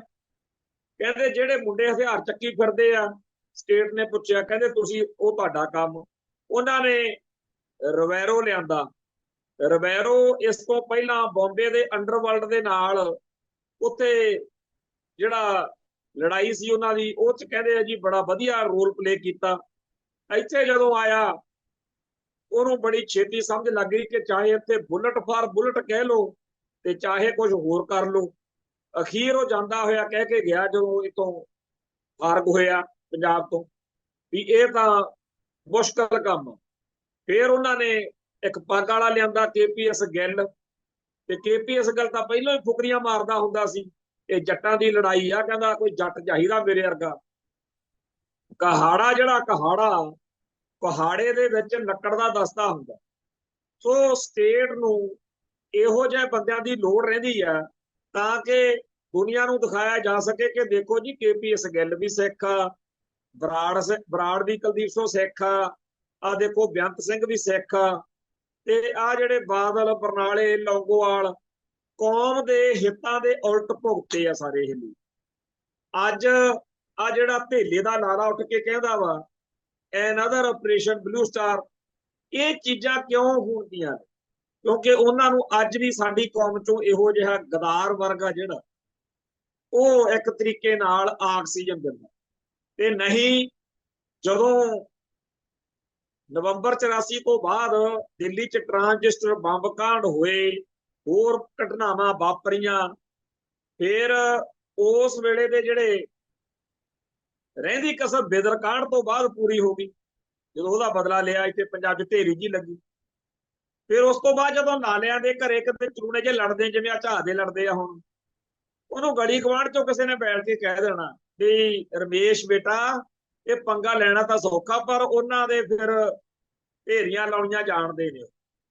ਸੋ ਜਿਹੜੇ ਸਿੰਘ ਤਲੀ ਤੇ ਰੱਖ ਕੇ ਲੜਦੇ ਆ, ਜਿਨ੍ਹਾਂ ਨੂੰ ਸਾਡੀ ਜੁਝਾਰੂ ਸ਼ਕਤੀ ਕਹਿੰਦੇ ਆ, ਉਹ ਜਿਹੜੇ ਸੂਰਮੇ ਸਿਰਲੱਥ ਗੁਰੂ ਗੋਬਿੰਦ ਸਿੰਘ ਜੀ ਦੇ ਸਾਜੇ ਨਵਾਜੇ ਖਾਲਸਾ ਪੰਥ ਦੇ ਪਿਆਰੇ ਪੁੱਤਰ, ਉਹ ਜਿਹੜੇ ਨੇ ਸੂਰਮੇ, ਉਹਨਾਂ ਦੀ ਸਾਡੀ ਕੌਮ ਨੂੰ, ਸਾਡੇ ਇਤਿਹਾਸ ਨੂੰ ਬਹੁਤ ਵੱਡੀ ਦੇਣ। ਐਵੇਂ ਹੀ ਆ ਛੋਕਰਵਾਦਾ ਜਿਹਾ ਅੱਜ ਕੱਲ੍ਹ ਉੱਠਿਆ ਪਿਛਲੇ 5 ਸਾਲਾਂ ਤੋਂ, ਬੜਾ ਲੱਗੇ ਹੋਏ ਨੇ ਜੀ ਉਹ ਬੜੇ ਮਾੜੇ ਸੀ, ਉਹ ਜੀ ਐ ਸੀ, ਬੜੇ ਹੁਣ ਗਾਂਧੀ ਬਣੇ ਹੋਏ ਨੇ ਵੀ ਅਸੀਂ ਪਤਾ ਨਹੀਂ ਕੀ ਬਣ ਗਏ। ਪਰ ਸੱਚਾਈ ਇਹ ਆ, ਜਿਵੇਂ ਇੱਕ ਇੰਗਲਿਸ਼ ਦੇ ਵਿੱਚ ਇੱਥੇ ਮੈਂ ਦੇਖਦਾ ਉਹਨਾਂ ਤੁਰਿਆ ਫਿਰਦਾ ਸੋਸ਼ਲ ਮੀਡੀਆ ਤੇ ਇੱਕ ਫੋਟੋ ਜਿਹਾ, ਉਹ ਇੰਗਲਿਸ਼ ਵਿੱਚ ਆ, ਪੰਜਾਬੀ ਚ ਉਹਦਾ ਅਰਥ ਇਹ ਬਣਦਾ ਵੀ ਕਿਸੇ ਵੀ ਕੌਮ ਨੂੰ ਯੋਧਿਆਂ ਦੀ, ਜੁਝਾਰੂਆਂ ਦੀ ਕਦਰ ਉਦੋਂ ਪੈਂਦੀ ਆ ਜਿੱਦਣ ਦਰਾਂ ਦੇ ਵਿੱਚ ਆ ਕੇ ਦੁਸ਼ਮਣ ਲਲਕਾਰਦਾ। ਤੋਂ 1984 ਤੋਂ ਪਹਿਲਾਂ ਜਿਹੜੇ ਨੌਜਵਾਨਾਂ ਨੂੰ ਨੁਕਸ ਕੱਢੇ ਜਾਂਦੇ ਸੀ, ਇਹ ਤਾਂ ਐ ਆ ਤੇ ਉਹ ਆ, ਉਹਨਾਂ ਨੇ ਹੀ ਉਦੋਂ ਲੜਾਈ ਲੜੀ। ਤੇ ਅੱਜ ਜਦੋਂ ਹੁਣ ਆਹ ਦੌਰ ਅੱਜ ਦਾ, ਤੇ ਉਹ ਉੱਠ ਖੜੇ ਜਿਨ੍ਹਾਂ ਦੀ ਉਦੋਂ ਧੇਲੇ ਦੀ ਕਦਰ ਨਹੀਂ ਸੀ, ਜਿਹੜੇ ਕੁਝ ਕਰਨ ਜੋਗੇ ਨਹੀਂ ਸੀ, ਜਿਨ੍ਹਾਂ ਦੀ ਉਦੋਂ ਸੁਣੀ ਨਹੀਂ। ਬੜੇ ਇਹੋ ਜਿਹੇ ਕੰਮ ਨੇ। ਭਾਈ ਗੁਰਜੰਟ ਸਿੰਘ ਜੀ ਬੁੱਧ ਸਿੰਘ ਵਾਲਾ ਦਾ ਇੱਕ ਲੈਟਰ ਚਿੱਠੀ ਸੀਗੀ, ਜਿਹਦੇ ਵਿੱਚ ਉਹਨੇ ਇਹ ਗੱਲ ਸਾਫ਼ ਤੌਰ ਤੇ ਲਿਖੀ ਸੀ ਵੀ ਸਾਡੇ ਕੋਲੇ ਹੁਣ ਵਿੱਚ ਵਿਚਾਲੇ ਵਾਲਾ ਰਾਹ ਨਹੀਂ ਹੈਗਾ, ਜਾਂ ਤਾਂ ਅਸੀਂ ਖਾਲਿਸਤਾਨ ਲੈ ਲਵਾਂਗੇ ਜਾਂ ਖਾਲਿਸਤਾਨ ਲਈ ਜੂਝਦੇ ਹੋਏ ਸ਼ਹੀਦੀਆਂ ਪਾ ਜਾਵਾਂਗੇ। ਸੋ ਉਹਨਾਂ ਯੋਧਿਆਂ ਦਾ, ਉਹਨਾਂ ਸੂਰਮਿਆਂ ਦਾ ਜਿਹੜਾ ਰਾਹ ਆ, ਉਹ ਇਹ ਨਹੀਂ ਹੈਗਾ ਕਿ ਐਂ ਜੇ ਕਰ ਲਈਏ, ਓਂ ਜੇ ਕਰ ਲਈਏ। ਸੋ ਉਹਨਾਂ ਦੀ ਕੁਰਬਾਨੀ ਨੂੰ ਛੁਟਿਆਉਣਾ, ਉਹਨਾਂ ਦੇ ਬਾਰੇ ਨਾ ਬਚ ਕੇ ਗੱਲਾਂ ਕਰਨੀਆਂ, ਉਹਨਾਂ ਦੇ ਫੈਸਲਿਆਂ ਦੇ ਉੱਤੇ ਅੱਜ ਉੱਠ ਕੇ ਉਹਨਾਂ ਨੂੰ ਕਿੰਤੂ ਪ੍ਰੰਤੂ ਕਰਦਿਆਂ ਕਰਦਿਆਂ ਇੱਥੋਂ ਤੱਕ ਚਲੇ ਜਾਣਾ ਕਿ ਆਪਦੇ ਆਪ ਨੂੰ ਜਣਾਉਣ ਦੇ ਲਈ ਵੀ ਅਸੀਂ ਬੜੇ ਸਿਆਣੇ ਆ, ਉਹਨਾਂ ਦੇ ਬਾਰੇ ਲੋਕਾਂ ਦੇ ਵਿੱਚ ਵਹਿਮ ਪਾਉਣੇ, ਗੁੰਮਰਾਹ ਕਰਨਾ, ਇਹ ਬਹੁਤ ਮਾੜੀ ਗੱਲ। ਇਹ ਨਹੀਂ ਕਿ ਅੱਜ ਦੇ ਸਮੇਂ ਦੇ ਵਿੱਚ ਅੱਜ ਦੇ ਹਿਸਾਬ ਨਾਲ ਚੱਲਣ ਵਾਲੇ ਗਲਤ ਨੇ, ਪਰ ਆਪਣੇ ਆਪ ਨੂੰ ਸਹੀ ਦਰਸਾਉਣ ਲਈ ਪਹਿਲੋਂ ਵਾਲਿਆਂ ਨੂੰ ਗਲਤ ਦਰਸਾਉਣਾ ਗਲਤ। ਕਹਿਣਾ ਇਹ ਚਾਹੀਦਾ ਕਿ ਉਹਨਾਂ ਵੇਲਿਆਂ 'ਚ ਕੌਮ ਨੂੰ ਉਸ ਚੀਜ਼ ਦੀ ਲੋੜ ਸੀ, ਉਹਨਾਂ ਦਾ ਸਤਿਕਾਰ ਹੈ, ਤੇ ਉਸ ਲਹਿਰ ਦੇ ਬੱਚੇ ਕੁਚੇ ਵੀ ਸਾਡੇ ਲਈ ਸਤਿਕਾਰਯੋਗ ਆ। ਅੱਜ ਦੇ ਸਮੇਂ ਦੀ ਲੋੜ ਦੇ ਹਿਸਾਬ ਨਾਲ ਅਸੀਂ ਆਹ ਕਰ ਰਹੇ, ਇੰਨੀ ਅਕਲ ਨਹੀਂ ਹੈਗੀ, ਤੇ ਨਿਤ ਨਵਾਂ ਕੋਈ ਸੱਪ ਜਿਹੜਾ ਹੈਗਾ ਕੱਢ ਕੇ ਕੌਮ ਦੇ ਵਿੱਚ ਜਲੂਸਾ ਕੱਢੀ ਤਰਦੇ। ਖੈਰ, ਜਿਹੜੀ ਆ ਮਿਸਟਰ ਝਾੜ ਵਾਲੀ ਕਰਤੂਤ ਆ, ਇਹਦਾ ਸਿੱਖ ਕੌਮ ਦੇ ਵਿੱਚ ਬਹੁਤ ਭਾਰੀ ਰੋਸ ਹੋਇਆ, ਬਹੁਤ ਚੰਗਾ ਵਿਰੋਧ ਹੋਇਆ। ਤੇ ਜਿਹੜੀ ਇਸ ਮਾਹੌਲ ਦੇ ਵਿੱਚ ਭੜਕਾਹਟ ਪੈਦਾ ਹੋਣੀ ਹੁੰਦੀ ਆ, ਉਹਦੇ ਉੱਤੇ ਮੈਨੂੰ ਚੰਗਾ ਲੱਗਦਾ ਗੱਲੋਂ। ਉਹ ਇਸ ਕਰਕੇ ਵੀ ਸਾਡੇ ਕੌਮ ਦੇ ਵਿੱਚ ਕਰੰਟ ਜਿਹੜਾ ਹੈ ਉਹ ਹੈਗਾ। ਅੱਜ ਜਿਵੇਂ ਡਿੱਕੀ ਗਿੱਲ ਨੇ, KPS ਗਿੱਲ ਦੇ ਭਗਾਈ ਮਾਰੀ, ਭਰਾ ਨੇ, KPS ਗਿੱਲ ਦੇ ਭਰਾ, ਸਿੱਖ ਨੌਜਵਾਨ ਉਸ ਦਿਨ ਤੋਂ ਸੋਸ਼ਲ ਮੀਡੀਆ ਤੇ ਬੜਾ ਕਰਾਰਾ ਜਵਾਬ ਦੇ ਰਹੇ ਨੇ। ਘੱਟੋ ਘੱਟ 30-35 ਇੰਟਰਵਿਊਜ਼ ਇਸ ਡਿੱਕੀ ਗਿੱਲ ਦੀ ਇੰਟਰਵਿਊ ਤੋਂ ਬਾਅਦ ਸਿੱਖਾਂ ਦੀਆਂ ਆ ਚੁੱਕੀਆਂ, ਜਿਹਦੇ ਚ ਅੱਜ ਇੱਕ ਮੈਂ ਸੁਣ ਰਿਹਾ ਸੀ, ਉਹ ਕਹਿੰਦਾ ਵੀ 14 ਕਿੱਲੇ ਵੇਚ ਕੇ ਸੈਣੀ ਨੂੰ ਤੇ ਬਾਕੀ ਪੁਲਿਸੀਆਂ ਨੂੰ ਦਿੱਤੇ ਤਾਂ ਸਾਡਾ ਬਚਾਅ ਹੋਇਆ, ਨਹੀਂ ਤਾਂ ਮਾਰੇ ਜਾਣਾ ਸੀਗਾ। ਉਹ ਹਿਸਾਬ ਲਾ ਕੇ ਜਿਹੜਾ ਇੰਟਰਵਿਊ ਕਰ ਰਿਹਾ ਸੀ ਸੱਜਣ, ਉਹ ਕਹਿੰਦਾ ਫਿਰ 1.5 ਕਰੋੜ ਦੇ ਵਿੱਚ ਉਹ ਤੁਹਾਡਾ 1 ਕਿੱਲਾ ਮਤਲਬ ਸਾਰਾ ਬਣਦਾ, ਮਤਲਬ ਇੰਨੇ ਕਰੋੜਾਂ ਦੇ ਵਿੱਚ ਤੁਸੀਂ ਤਿੰਨੇ ਭਰਾ ਬਚੇ। ਤੋਂ ਇਸ ਮੁਲਕ ਦੇ ਵਿੱਚ ਇਸ ਸਿਸਟਮ ਨੇ ਪਹਿਲਾਂ ਉਹਨਾਂ ਪੁਲਿਸੀਆਂ ਨੂੰ ਖੁੱਲ੍ਹ ਦਿੱਤੀ, ਉਹਨਾਂ ਨੇ ਕਤਲੇਆਮ ਕੀਤਾ, ਤੇ ਬਾਅਦ ਵਿੱਚ ਉਹਨਾਂ ਸਾਰਿਆਂ ਨੂੰ ਅਦਾਲਤਾਂ ਤੋਂ ਸਜ਼ਾਵਾਂ ਵੀ ਕਰਵਾਤੀਆਂ। ਇਹ ਵੀ ਨਹੀਂ ਕਿਹਾ। KPS ਗਿੱਲ ਦੀ ਇੱਕ ਕੰਵਰ ਸੰਧੂ ਨਾਲ ਇੰਟਰਵਿਊ ਮੈਂ ਸੁਣਾ, ਉਹ ਕਹਿੰਦਾ, ਕੰਵਰ ਸੰਧੂ ਉਹਨੂੰ ਸਵਾਲ ਕਰ ਰਿਹਾ ਹੈ ਕਿ ਜੀ ਜਿਹੜੇ ਬੰਦੇ ਤੁਹਾਡੇ ਅਧੀਨ ਇਸੇ ਬੁੱਚੜਪੁਣਾ ਕਰਦੇ ਰਹੇ, ਉਹਨਾਂ ਨੂੰ ਸਜ਼ਾਵਾਂ ਹੋ ਰਹੀਆਂ ਨੇ, ਤੇ ਉਹ ਕਹਿੰਦੇ ਆ ਸਾਡੀ ਹੁਣ ਕੋਈ ਬਾਤ ਨਹੀਂ ਪੁੱਛਦਾ। ਤੇ ਬੜਾ ਢੀਠ ਜਿਹਾ ਹੋ ਕੇ ਕਹਿੰਦਾ KPS ਗਿੱਲ ਵੀ ਜਿਹਨਾਂ ਨੇ ਆਪਦੀ ਮਰਜ਼ੀ ਨਾਲ ਇਹ ਸਾਰਾ ਕੁਝ ਕੀਤਾ, ਉਹਨਾਂ ਨੂੰ ਕਿਹਾ ਕਿਹਨੇ ਸੀ ਇਹ ਕੁਝ ਕਰੋ, ਤੇ ਹੁਣ ਜਦੋਂ ਉਹਨਾਂ ਤੇ ਜੇ ਕਿਸੇ ਨੇ ਗਲਤ ਕੀਤਾ ਤਾਂ ਉਹਨੂੰ ਭੁਗਤਣਾ ਪਊਗਾ। ਹੈਰਾਨੀ ਦੀ ਗੱਲ ਆ ਵੀ ਸਾਰੀ ਦੁਨੀਆ ਨੂੰ ਪਤਾ ਕਿ ਉਦੋਂ ਤਾਂ ਤੂੰ ਹੀ ਕਹਿੰਦਾ ਹੁੰਦਾ ਸੀ ਕਿ ਮੈਨੂੰ ਲਾਸ਼ਾਂ ਚਾਹੀਦੀਆਂ। ਇੱਕ ਰਾਮ ਨਾਰਾਇਣ ਕੁਮਾਰ ਦੀ ਕਿਤਾਬ ਆ ਟੈਰਰ ਇਨ ਪੰਜਾਬ, ਉਹਦੇ ਵਿੱਚ ਜਥੇਦਾਰ ਗੁਰਦੇਵ ਸਿੰਘ ਕੌਂਕੇ ਦੇ ਕਤਲ ਦੀ ਗੱਲ ਜਿੱਥੇ ਚੱਲਦੀ ਆ, ਇੱਕ ਪੁਲਿਸ ਅਫਸਰ ਦਾ ਉੱਤੇ ਵੱਡੇ SSP ਲੈਵਲ ਦੇ ਅਫਸਰ ਦੀ ਗੱਲ ਆ, ਉਹਦਾ ਬਿਆਨ ਆ, ਉਹ ਕਹਿੰਦਾ ਮੇਰਾ ਨਾਂ ਤਾਂ ਨਾ ਲਿਓ, ਪਰ ਸਾਨੂੰ ਤਾਂ ਉਦੋਂ ਹਰ 15 ਦਿਨੀ DGP ਦੇ ਪੇਸ਼ ਹੋਣਾ ਪੈਂਦਾ ਸੀ, ਤੇ ਸਾਰੇ ਅਫਸਰ ਉੱਥੇ ਬਹਿ ਕੇ ਰਾਤ ਨੂੰ ਕਹਿੰਦੇ ਸੀ 10, 20, 50।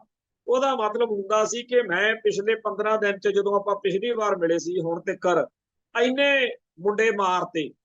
ਹੁਣ ਉਹ ਸੱਚੇ ਆ ਝੂਠੇ ਆ, ਉਹ ਕਿਸੇ ਗੱਲ ਚ ਇਨਵੋਲਵ ਆ ਨਹੀਂ ਇਨਵੋਲਵ, ਕੋਈ ਮਤਲਬ ਨਹੀਂ। ਲਾਸ਼ਾਂ ਚਾਹੀਦੀਆਂ ਨੇ, ਤੇ ਜਿਹਨੇ ਸਭ ਤੋਂ ਵੱਧ ਮੁੰਡੇ ਮਾਰੇ ਆ, ਜਿਹਦੇ ਅਧੀਨ ਸਭ ਤੋਂ ਵੱਧ ਕਤਲ ਹੋਏ ਆ ਪਿਛਲੇ 15 ਦਿਨ ਚ, ਉਹ ਉਸ ਰਾਤ ਦਾ ਹੀਰੋ ਹੁੰਦਾ ਸੀ। ਪ੍ਰਾਹੁਣੇ ਵਾਂਗੂ ਉਹਦੀ ਇੱਜ਼ਤ ਹੁੰਦੀ ਸੀ ਵੀ ਲਾੜਾ ਅੱਜ ਦਾ। ਇਹ ਗੱਲਾਂ ਇਸੇ ਹੀ ਪੁਲਿਸ ਲਾਈਨ ਦੇ ਅਫਸਰਾਂ ਦੇ ਮੂੰਹੋਂ ਨਿਕਲੀਆਂ ਹੋਈਆਂ ਤੇ ਇਹ ਸਾਰੇ ਕਾਸੇ ਦੇ ਉਲਟ ਅੱਜ ਜਦੋਂ ਡਿੱਕੀ ਗਿੱਲ ਉੱਠ ਕੇ ਕਹਿੰਦਾ ਜੀ ਬੜਾ ਮਸੀਹਾ ਸੀ ਮੇਰਾ ਭਰਾ, ਤੇ ਉਹਦਾ ਭਾਣਜਾ ਕੇਪੀਐਸ ਗਿੱਲ ਦਾ ਹਰਤੋਸ਼ ਬੱਲ ਉਹ ਕਹਿੰਦਾ ਜੀ ਜਦੋਂ ਮੇਰੇ ਮਾਮਾ ਜੀ ਡੀਜੀਪੀ ਸੀ ਉਦੋਂ ਇੰਨੇ ਕਤਲ ਹੋਏ, ਜਦੋਂ ਰਵੈਰੋ ਸੀ ਉਦੋਂ ਇੰਨੇ ਹੋਏ, ਮਾਂਗਟ ਵੇਲੇ ਇੰਨੇ ਹੋਏ। ਉਹ ਡੇਟੇ 'ਚ ਕੱਢ ਕੱਢ ਕੇ ਲੋਕਾਂ ਨੂੰ ਭਰਮਾਈ ਜਾਂਦਾ। ਭਾਈ ਸਾਨੂੰ ਸਭ ਪਤਾ, ਜਥੇਦਾਰ ਗੁਰਚਰਨ ਸਿੰਘ ਟੌੜਾ ਦੀ ਗੱਲ ਮਾਲੀ ਸਾਹਿਬ ਸੁਣਾਉਂਦੇ ਹੁੰਦੇ ਆ ਕਿ ਅਸਲ ਵਿੱਚ ਆ ਜਿਹੜਾ ਸ਼ਰਮਾ ਨਾ ਰੁੱਡੂ ਜਿਹਾ ਓਪੀ ਸ਼ਰਮਾ, ਆ ਮਲਹੋਤਰਾ, ਆ ਫਲਾਨਾ, ਇਹ ਬੜੇ ਜਿਹੜੇ ਇਹ ਮਗਰ ਰੱਖੇ ਹੋਏ ਨੇ, ਮੂਹਰੇ ਭੌਂਕਣ ਨੂੰ ਗਿੱਲ ਰੱਖਿਆ ਹੋਇਆ ਤੇ ਬਹੁਤ ਸਿਸਟਮੈਟਿਕ ਤਰੀਕੇ ਨਾਲ ਪੰਜਾਬ 'ਚ ਕਤਲੇਆਮ ਹੋਏ। ਸੋ ਅੱਜ ਜਦੋਂ ਡਿੱਕੀ ਗਿੱਲ ਬੋਲਿਆ ਤੇ ਪੂਰੀ ਕੌਮ ਜਿਵੇਂ ਰਿਐਕਟ ਕਰਦੀ ਹੈ, ਜਿਵੇਂ ਆਹ ਕਿਸਾਨ ਸੰਘਰਸ਼ ਤੋਂ ਬਾਅਦ 'ਚ ਸਾਡੀ ਕੌਮ 'ਚ ਇੱਕ ਨਵੇਂ ਸਿਰਿਓਂ ਜਾਨ ਪਈ ਹੈ, ਇਸ ਮਾਹੌਲ ਦੇ ਵਿੱਚ ਆ ਜਿਹੜਾ ਜੰਗੀ ਮਾਹੌਲ ਆ, ਇਹਦੇ ਵਿੱਚ ਜਿਵੇਂ ਕੌਮ ਨੇ ਇੱਕ ਜੁਟਤਾ ਤੇ ਇੱਕ ਮੁਠਤਾ ਨਾਲ ਆਪਦਾ ਪ੍ਰਤੀਕਰਮ ਦਿੱਤਾ, ਇਹ ਸਾਬਤ ਕਰਦਾ ਹੈ ਕਿ ਦੇਸ਼ ਪੰਜਾਬ ਹੁਣ ਦਿਨੋਂ ਦਿਨ ਸਮਝ ਰਿਹਾ ਗੱਲ ਨੂੰ ਕਿ 1947 ਮੌਕੇ ਜੋ ਸਾਡੇ ਨਾਲ ਵਾਅਦੇ ਕੀਤੇ ਸੀ ਉਹ ਤੋੜ ਦਿੱਤੇ ਗਏ ਨੇ। ਹੁਣ ਉਹਨਾਂ ਨੇ ਪੰਜਾਬ ਨੂੰ ਲੁੱਟਣ ਦਾ ਕੁੱਟਣ ਦਾ ਇੱਕ ਨਵਾਂ ਦੌਰ ਵੀ ਸ਼ੁਰੂ ਕਰਨਾ ਹੈ। ਜਿਸ ਤਰੀਕੇ ਨਾਲ ਭਾਖੜਾ ਡੈਮ ਦੇ ਉੱਤੇ ਆਪਣੀਆਂ ਫੋਰਸਾਂ ਲਾਤੀਆਂ ਨੇ, ਪੰਜਾਬ ਨੂੰ ਦਿੱਲੀ ਵੱਲੋਂ ਤੰਗ ਕਰਨ ਦੀਆਂ ਨਵੀਆਂ ਨੀਤੀਆਂ ਆ ਰਹੀਆਂ ਨੇ ਤੇ ਪੰਜਾਬ ਦੇ ਸਿਆਸੀ ਭਲਵਾਨ ਇਹਨਾਂ ਨੇ ਆਪ ਦਾ ਹੀ ਰਾਗ ਅਲਾਪਿਆ ਹੋਇਆ। ਕੱਲ ਆਪਾਂ ਖਬਰ ਸਾਂਝੀ ਕਰ ਰਹੇ ਸੀਗੇ ਕਿ ਅਕਾਲ ਤਖਤ ਸਾਹਿਬ ਤੇ ਜਥੇਦਾਰਾਂ ਦਾ ਇਕੱਠ ਹੋਇਆ, ਮੀਟਿੰਗ ਹੋਈ ਆ, ਉਹਦੇ ਫੈਸਲੇ ਤੇ ਆਪਾਂ ਇਹ ਵੀ ਉਦੋਂ ਗੱਲ ਕੀਤੀ ਸੀ ਕਿ ਪਟਨਾ ਸਾਹਿਬ ਦੇ ਵਿੱਚ ਵੀ, ਪਰ ਉੱਥੇ ਕਾਫੀ ਕੁਝ ਬਾਅਦ ਚ ਵਾਪਰਿਆ। ਉੱਥੇ ਦੱਸਦੇ ਆ ਵੀ ਖੂਨ ਖਰਾਬੇ ਵਾਲੀ, ਕਤਲੋਗਾਰਤ ਵਾਲੀ ਲੜਾਈ ਵੀ ਹੋਣ ਦੇ ਅੰਦੇਸ਼ੇ ਸੀਗੇ ਪਟਨਾ ਸਾਹਿਬ ਤੇ ਹੁਣ ਉਹਨਾਂ ਨੇ ਇਹ ਜਿਹੜਾ ਗੜਗੱਜ ਜਥੇਦਾਰ ਕੇਕ ਸਿੰਘ ਧਨੌਲਾ ਤੇ ਸੁਖਬੀਰ ਇਹਨਾਂ ਨੂੰ ਤਨਖਾਹੀਆ ਕਰਾਰ ਦੇ ਦਿੱਤਾ। ਅੱਜ ਫਿਰ ਨਵੀਂ ਡਿਵੈਲਪਮੈਂਟ ਇਹ ਹੋਈ ਵੀ ਇਹਨਾਂ ਨੇ ਤਖਤ ਸ੍ਰੀ ਦਮਦਮਾ ਸਾਹਿਬ ਇਕੱਠ ਰੱਖ ਕੇ ਜਿਹੜੇ ਆ ਬਾਦਲ ਧੜੇ ਦੇ ਜਥੇਦਾਰ ਨੇ, ਇਹਨਾਂ ਨੇ ਉੱਥੇ ਅੱਜ ਫਿਰ ਕਹਿਤਾ ਵੀ ਜੀ ਉਹ ਜਿਹੜੀ ਉੱਥੋਂ ਕਾਰਵਾਈ ਹੋਈ ਆ ਪਟਨਾ ਸਾਹਿਬ ਤਖਤ ਤੋਂ ਉਹ ਗਲਤ ਆ। ਹੁਣ ਅੱਜ ਇਹ ਹਾਲ ਆ ਵੀ ਕਿਸੇ ਸਿੱਖ ਨੂੰ ਇਹ ਨਹੀਂ ਸਮਝ ਲੱਗਦੀ ਕਿ ਕਿਹੜੀ ਧਿਰ ਸੱਚੀ ਆ ਤੇ ਕਿਹੜੀ ਧਿਰ ਕਿਵੇਂ ਝੂਠੀ। ਇੰਨਾ ਜ਼ਿਆਦਾ ਦੁਬਦਾ ਪਾ ਦਿੱਤੀ ਗਈ ਆ, ਇੰਨਾ ਜ਼ਿਆਦਾ ਕੁੱਤ ਕਲੇਸ਼ ਬਣਾ ਦਿੱਤਾ ਗਿਆ, ਸਾਡੀਆਂ ਸਾਰੀਆਂ ਸਿਖਰਲੀਆਂ ਸੰਸਥਾਵਾਂ ਦਾ ਇੰਨਾ ਮਾੜਾ ਹਾਲ ਕਰ ਦਿੱਤਾ ਸੁਖਬੀਰ ਦੀ ਪੋਲਿਟਿਕਸ ਨੇ ਕਿ ਕੋਈ ਗੱਲ ਦਾ ਕਹਿਣ ਸੁਣਨ ਵਾਲਾ, ਕੁਛ ਗੱਲ ਨੂੰ ਸਮਝਾਉਣ ਵਾਲਾ ਕੱਖ ਨਹੀਂ ਰਿਹਾ। ਖੈਰ ਅੱਜ 22 ਮਈ ਹੈ ਤੇ 22 ਮਈ ਨੂੰ ਪੌਂਟਾ ਸਾਹਿਬ ਦੇ ਵਿੱਚ ਇੱਕ ਸਾਕਾ ਵਾਪਰਿਆ ਸੀ 1947 ਤੋਂ ਪਹਿਲਾਂ, ਜਦੋਂ ਗੁਰਦੁਆਰਾ ਸੁਧਾਰ ਲਹਿਰ ਚੱਲੀ ਆ, ਗੁਰਦੁਆਰਾ ਨਨਕਾਣਾ ਸਾਹਿਬ, ਗੁਰਦੁਆਰਾ ਪੰਜਾ ਸਾਹਿਬ, ਚਾਬੀਆਂ ਦਾ ਮੋਰਚਾ ਤੇ ਹੋਰ ਸਾਰੇ ਸਾਡੀ ਕੌਮ ਨੇ ਲੜੇ। ਸਿੰਘ ਸਭਾ ਲਹਿਰ ਤੋਂ ਬਾਅਦ ਚ ਗੁਰਦੁਆਰਾ ਆਜ਼ਾਦੀ ਲਹਿਰ ਜਿਹਨੂੰ ਆਪਾਂ ਕਹਿਣਾ ਚਾਹੀਦਾ, ਗੁਰਦੁਆਰੇ ਆਜ਼ਾਦ ਕਰਾਏ ਆ ਬਾਹਮਣਾ ਤੋਂ, ਬ੍ਰਾਹਮਣਵਾਦ ਤੋਂ ਬਾਹਰ ਦਾ। ਉਦੋਂ ਤੇਜਾ ਸਿੰਘ ਝੱਬਰ ਵਰਗੇ ਤੇ ਹੋਰ ਜਿਹੜੇ ਸਿੱਧੀ ਸਮਝ ਵਾਲੇ ਜਰਨੈਲ ਸੀ ਕੌਮ ਦੇ, ਗਾਂਧੀ ਨੇ ਬਹੁਤ ਸਾਰੇ ਲੋਕ ਜਦੋਂ ਹੁਣ ਜਿਵੇਂ ਪ੍ਰਗਟਾਏ ਨੇ ਆ ਲੌਂਗੋਵਾਲ ਦਾ ਲਾਣਾ, ਉਦੋਂ ਵੀ ਸੀਗੇ। ਕਹਿੰਦੇ ਜੀ ਗਾਂਧੀ ਕਹਿੰਦਾ ਵਾ ਵੀ ਹੋਰ ਗੁਰਦੁਆਰਿਆਂ ਦੇ ਹੁਣ ਆਜ਼ਾਦੀ ਵਾਲਾ ਕੰਮ ਛੱਡ ਦਿਓ, ਆਪਾਂ ਵੱਡਾ ਗੁਰਦੁਆਰਾ ਹਿੰਦੁਸਤਾਨ ਆਜ਼ਾਦ ਕਰਾਈਏ। ਇਹ ਬਾਕੀ ਗੁਰਦੁਆਰੇ ਤਾਂ ਫਿਰ ਜਦੋਂ ਆਪਣਾ ਭਾਰਤ ਆਜ਼ਾਦ ਹੋ ਗਿਆ, ਉਹ ਸਰਦਾਰ ਝੱਬਰ ਨੇ ਕਿਹਾ, ਕਰਤਾਰ ਸਿੰਘ ਝੱਬਰ ਨੇ, ਜਥੇਦਾਰ ਨੇ, ਉਹ ਕਹਿੰਦਾ ਪਹਿਲੀ ਗੱਲ ਤਾਂ ਮੈਨੂੰ ਯਕੀਨ ਹੀ ਨਹੀਂ ਗਾਂਧੀ ਦੀ ਗੱਲ ਤੇ ਵੀ ਅੰਗਰੇਜ਼ ਇਸ ਸਾਲ ਦੇ ਐਂਡ ਤੇ ਚੱਲੇ ਆ, ਪਰ ਜੇਕਰ ਇਹ ਗੱਲ ਹੋ ਗਈ ਤਾਂ ਸਾਡੇ ਗੁਰਦੁਆਰੇ ਹੋਰ ਜ਼ਿਆਦਾ ਵੱਧ ਖਤਰੇ ਵਿੱਚ ਆ ਜਾਣਗੇ, ਕਿਉਂਕਿ ਹੁਣ ਉਹਨਾਂ ਬਾਹਮਣਾਂ ਦਾ ਜਿਨ੍ਹਾਂ ਨਾਲ ਆਪਣਾ ਟਕਰਾਅ ਆ ਫਿਰ ਉਹਨਾਂ ਦਾ ਰਾਜ ਹੋ ਜਾਣਾ। ਉਹ ਗੱਲ ਸੱਚੀ ਨਿਕਲੀ। 1947 ਤੋਂ ਬਾਅਦ ਇੱਕੋ ਇੱਕ ਗੁਰਦੁਆਰਾ ਪੌਂਟਾ ਸਾਹਿਬ ਵਾਲਾ ਮਹੰਤਾਂ ਤੋਂ ਆਜ਼ਾਦ ਕਰਾਉਣ ਗਏ ਸੀ ਸਿੱਖ, ਉੱਥੇ ਗੋਲੀਆਂ ਚਲਾ ਕੇ 8 ਸਿੰਘ ਜਿਹੜੇ ਆ ਉਹ ਸ਼ਹੀਦ ਕਰਤੇ ਸੀ। ਤੋਂ ਇਸੇ ਅੱਜ ਉਸ ਘਟਨਾ ਦੀ ਯਾਦ ਵਿੱਚ ਪੌਂਟਾ ਸਾਹਿਬ ਹਰ ਸਾਲ ਦਿਨ ਮਨਾਇਆ ਜਾਂਦਾ ਤੇ ਅੱਜ ਦੇ ਦਿਨ ਨਾਲ ਇੱਕ ਹੋਰ ਇਤਿਹਾਸ ਵੀ ਜੁੜਿਆ ਹੋਇਆ ਕਿ 22 ਮਈ 1914 ਨੂੰ ਬਾਬਾ ਗੁਰਦਿੱਤ ਸਿੰਘ ਜੀ ਸਰਿਆਲੀ ਵਾਲੇ, ਉਹਨਾਂ ਦੀ ਅਗਵਾਈ ਹੇਠ ਗੁਰੂ ਨਾਨਕ ਜਹਾਜ਼, ਜਿਹਨੂੰ ਲੰਮੇ ਚਿਰ ਤੋਂ ਚੱਲਦਾ ਇੱਕ ਨੌ ਕਾਮਾ ਗਾਟਾ ਮਾਰੂ, ਇਹ ਜਹਾਜ਼ 22 ਮਈ ਨੂੰ ਵੈਨਕੂਵਰ ਪਹੁੰਚਿਆ ਸੀ ਅੱਜ ਦੇ ਦਿਨ। ਉਹ ਜਿਹੜਾ ਬਾਬਾ ਗੁਰਦਿੱਤ ਸਿੰਘ ਸਰਹਾਲੀ ਹੁਣਾਂ ਨੇ ਇਹ ਸਾਰਾ ਐਡਾ ਮਹਾਨ ਕਾਰਨਾਮਾ ਕੀਤਾ, ਇਹਦੇ ਉੱਤੇ ਇੱਕ ਫਿਲਮ ਵੀ ਇਹਨਾਂ ਦਿਨਾਂ ਚ ਆਈ ਆ ਜਿਹਦੀ ਬੜੀ ਚਰਚਾ, ਤੇ 352 ਮੁਸਾਫਰਾਂ ਨੂੰ ਕੈਨੇਡਾ ਦੀ ਧਰਤੀ ਤੇ ਉਤਰ ਨਹੀਂ ਸੀ ਦਿੱਤਾ। ਪਰ ਸਾਡੇ ਕੌਮ ਦੇ ਜਿਹੜੇ ਲੋਕ ਬਾਅਦ ਵਿੱਚ ਕੈਨੇਡਾ ਗਏ, ਉਹਨਾਂ ਨੇ ਇਸ ਘਟਨਾ ਦੇ ਉੱਤੇ ਬਹੁਤ ਚੰਗੇ ਤਰੀਕੇ ਨਾਲ ਲੜਾਈ ਲੜੀ ਤੇ ਕਾਮਾਗਾਟਾ ਮਾਰੂ ਦੇ ਉਸ ਘਟਨਾਕ੍ਰਮ ਦੀ ਮਾਫੀ ਵੀ ਮੰਗੀ ਆ ਕੈਨੇਡੀਅਨ ਸਿਸਟਮ ਨੇ। ਤੇ ਹੋਰ ਵੀ ਬੜਾ ਕੁਝ ਜਿਹੜਾ ਆਪਾਂ ਸਾਰੇ ਜਾਣਦੇ ਆ ਕਿ ਚੰਗੇ ਤਰੀਕੇ ਨਾਲ ਗੱਲ ਨੂੰ ਸਿਸਟਮ ਨੇ ਕੀਤਾ, ਕਿਉਂਕਿ ਉਹਨਾਂ ਕੋਲੇ ਫੇਰ ਵੀ ਕੋਈ ਨੈਤਿਕਤਾ ਹੈ। ਇੱਥੇ ਤਾਂ ਨਾਲੇ ਆਪ ਹੀ ਜੂਨ 84 ਤੇ ਨਵੰਬਰ 84 ਚ ਸਿੱਖਾਂ ਦਾ ਕਤਲੇਆਮ ਕੀਤਾ, ਤੇ ਇੱਕ ਸਿੱਖ ਡਾਕਟਰ ਮਨਮੋਹਨ ਸਿੰਘ ਨੂੰ ਕਹਿੰਦੇ ਮੰਗ ਮਾਫੀ, ਉਹ ਮਾਫੀਆਂ ਮੰਗੀ ਜਾਵੇ। ਸੋ ਅੱਜ ਦਾ ਇਤਿਹਾਸ ਕਾਮਾਗਾਟਾ ਮਾਰੂ ਜਾਂ ਗੁਰੂ ਨਾਨਕ ਜਹਾਜ਼ ਨਾਲ ਜੁੜਦਾ ਹੈ, ਤੇ ਇਸ ਗੱਲ ਦੇ ਲਈ ਸਾਨੂੰ ਸਾਰਿਆਂ ਨੂੰ ਆਪਦੇ ਇਤਿਹਾਸ ਤੋਂ ਜ਼ਰੂਰ ਜਾਣੂ ਹੋਣਾ ਚਾਹੀਦਾ। ਕੱਲ ਜਦੋਂ ਅਸੀਂ ਸਵੇਰੋਂ ਇਸ ਗੱਲ ਤੇ ਚਰਚਾ ਕਰ ਰਹੇ ਸੀਗੇ, ਅੱਜ ਕਿੰਨੇ ਕੁ ਸਿੱਖਾਂ ਨੂੰ ਚੇਤਾ ਵੀ ਰਾਜੀਵ ਗਾਂਧੀ ਜਿਹੜਾ ਧਨੂ ਨਾਂ ਦੀ ਬੀਬੀ ਨੇ ਪਿੰਡੇ ਨਾਲ ਬੰਬ ਬੰਨ ਕੇ ਉਡਾ ਛੱਡਿਆ, ਜਿਹੜਾ ਕਹਿੰਦਾ ਸੀਗਾ ਵੀ ਸਿੱਖਾਂ ਦਾ ਜਿਹੜਾ ਕਤਲੇਆਮ ਹੋਇਆ ਬਿਲਕੁਲ ਠੀਕ ਹੋਇਆ, ਜਦੋਂ ਕਹਿੰਦਾ ਵੱਡਾ ਦਰਖਤ ਡਿੱਗਦਾ ਫਿਰ ਧਰਤੀ ਕੰਬਦੀ ਆ। ਉਹ ਜਿਹੜਾ ਆਪਦੇ ਇਤਿਹਾਸ ਨੂੰ ਭੁੱਲ ਜਾਂਦਾ ਨਾ, ਉਹ ਬੰਦਾ ਫਿਰ ਉਹਦੀਆਂ ਗੱਲਾਂ ਹੀ ਹੋਰ ਹੁੰਦੀਆਂ। ਤੇ ਇਸ ਗੱਲ ਦੇ ਵਿੱਚ ਤਾਂ ਜਿਹੜਾ ਅੱਜ ਦਾ ਦੌਰ ਆ, ਜਿਹਦੇ ਵਿੱਚ ਜਿਹੜੀ ਭਾਰਤੀ ਵਿਦਿਆ ਪ੍ਰਣਾਲੀ ਆ ਉਹ ਸਿੱਖਾਂ ਦਾ ਜਿਹੜਾ ਹਾਲ ਕਰ ਰਹੀ ਹੈ। ਇੱਕ ਦਿਨ ਕੁਝ ਬੱਚਿਆਂ ਦੇ ਨਾਲ ਅਸੀਂ ਗੱਡੀ 'ਚ ਸੀਗੇ ਤੇ ਕੁਲਦੀਪ ਮਾਣਕ ਦਾ ਮੱਸੇ ਰੰਗਣ ਵਾਲਾ ਪ੍ਰਸੰਗ ਚੱਲ ਰਿਹਾ ਸੀ, ਤੇ ਬੱਚਿਆਂ ਨੂੰ ਇੰਟਰਸਟ ਹੋਇਆ, ਉਹ ਪੁੱਛਣ ਲੱਗੇ ਤੇ ਅਸੀਂ ਉਹਨਾਂ ਨੂੰ ਸਮਝਾਉਣ ਦਾ ਯਤਨ ਕੀਤਾ ਕਿ ਉਹਦੀ ਕੀ ਗੱਲ। ਤੇ ਉਹਨਾਂ ਨੇ ਜਦੋਂ ਦੇਖਿਆ ਸੁਣਿਆ ਕਿ ਜੀ ਇਹ ਜਿਹੜਾ ਮੱਸਾ ਰੰਗੜ ਸੀ ਇਹ ਦਰਬਾਰ ਸਾਹਿਬ ਦੇ ਵਿੱਚ ਸ਼ਰਾਬ ਪੀਂਦਾ ਸੀ ਤੇ ਕੰਜਰੀ ਨਚਾਉਂਦਾ ਸੀ, ਤੇ ਉਹਨਾਂ ਨੇ ਇਹਦਾ ਭਾਵ ਅਰਥ ਆਪਦੇ ਹਿਸਾਬ ਨਾਲ ਲਿਆ ਕਿ ਡਰਿੰਕ ਕਰ ਰਿਹਾ ਸੀ, ਕਿਉਂਕਿ ਬੱਚਿਆਂ ਦੇ ਅੱਜ ਦੇ ਹਿਸਾਬ ਨਾਲ ਇੰਗਲਿਸ਼ ਦੀ ਵੋਕੈਬਲਰੀ ਜ਼ਿਆਦਾ ਦਿਮਾਗ 'ਚ ਆਉਂਦੀ ਹੈ। ਤੇ ਜੀ ਡਾਂਸ ਕਰ ਰਹੀ ਸੀ ਉੱਥੇ, ਡਾਂਸਰ। ਤਾਂ ਉਹਨਾਂ ਨੇ ਆਪਦਾ ਕਿਹਾ ਵੀ ਅੱਛਾ ਉਹ ਦਰਬਾਰ ਸਾਹਿਬ 'ਚ ਪਾਰਟੀ ਕਰਦਾ ਸੀ। ਹੁਣ ਪਾਰਟੀ ਅੱਖਰ ਜਿਹੜਾ ਹੈਗਾ ਉਹ ਹੋਰ ਤਰੀਕੇ ਦਾ ਪ੍ਰਭਾਵ ਦਿੰਦਾ। ਉਹ ਇਸ ਤਰੀਕੇ ਨਾਲ ਸਾਡੇ ਬੱਚਿਆਂ ਦੇ, ਸਾਡੇ ਸਾਰੇ ਲੋਕਾਂ ਦਾ ਦਿਮਾਗ ਬਦਲਿਆ ਜਾ ਰਿਹਾ। ਜਦੋਂ ਕੇਪੀਐਸ ਗੱਲ ਦੇ ਭਾਣਜੇ ਹਰਤੋਸ਼ ਵੱਲ ਦੀ ਤੁਸੀਂ ਸੁਣੋ ਨਾ ਗੱਲ, ਤੁਹਾਨੂੰ ਸਾਫ਼ ਪਤਾ ਲੱਗੂ ਕਿ ਇੰਡੀਅਨ ਮੀਡੀਆ ਨੇ ਸਾਡੇ ਲੋਕਾਂ ਦਾ ਕਿਸ ਤਰੀਕੇ ਨਾਲ ਦਿਮਾਗ ਖਰਾਬ ਕਰਨਾ ਸ਼ੁਰੂ ਕੀਤਾ ਹੈ। ਤੋਂ ਜਦੋਂ ਤੁਸੀਂ ਦੁਸ਼ਮਣ ਦਾ ਨੈਰੇਟਿਵ, ਦੁਸ਼ਮਣ ਦੇ ਸ਼ਬਦ ਸੁਣਦੇ ਪੜ੍ਹਦੇ ਹੋ, ਤੁਹਾਡਾ ਬਹੁਤ ਕੁਝ, ਜਿਵੇਂ ਇੱਕ ਵਾਰੀ ਇੱਥੇ ਖਾਲਸਾ ਕਾਲਜ ਦੇ ਵਿੱਚ ਅੰਮ੍ਰਿਤਸਰ ਇੱਕ ਸੈਮੀਨਾਰ ਸੀ, ਸਰਦਾਰ ਕਰਮਜੀਤ ਸਿੰਘ ਪੰਜਾਬੀ ਟ੍ਰਿਬਿਊਨ ਵਾਲਿਆਂ ਦਾ ਲੈਕਚਰ ਸੀ। ਉਹਨਾਂ ਨੇ ਕਿਹਾ ਕਿ 1980 ਤੋਂ ਪਹਿਲਾਂ ਦੇ ਕਿਸੇ ਸਾਲ ਦੇ ਵਿੱਚ ਹੋਲੇ ਮਹੱਲੇ ਵਾਲੇ ਦਿਨ ਦੀ ਮੈਂ ਤੁਹਾਨੂੰ ਰਿਪੋਰਟਿੰਗ ਜਿਹੜੀ ਆ ਉਹ ਪੜ੍ਹ ਕੇ ਸੁਣਾਉਂਦਾ।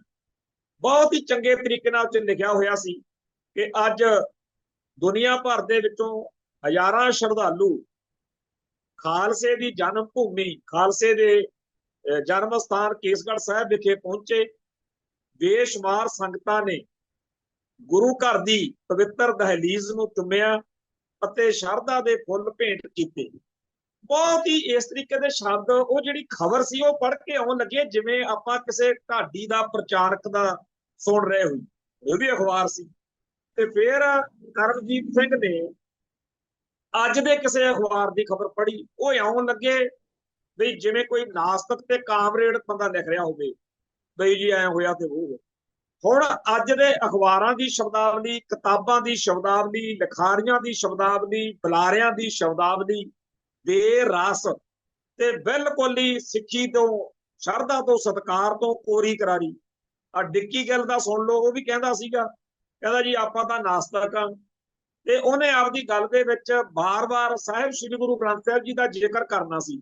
ਪਰ ਉਹਨੇ ਕਦੇ ਵੀ ਇਹ ਸ਼ਬਦ ਨਹੀਂ ਵਰਤਿਆ ਜਿਵੇਂ ਆਪਾਂ ਸਾਹਿਬ ਸ੍ਰੀ ਗੁਰੂ ਗ੍ਰੰਥ ਸਾਹਿਬ ਜੀ ਕਹਿੰਦੇ ਆ, ਜਾਂ ਗੁਰੂ ਗ੍ਰੰਥ ਸਾਹਿਬ ਹੀ ਕਹਿ ਲਵੇ ਬੰਦਾ, ਉਹ ਗ੍ਰੰਥ ਸਾਹਿਬ ਕਰੀ ਗਏ।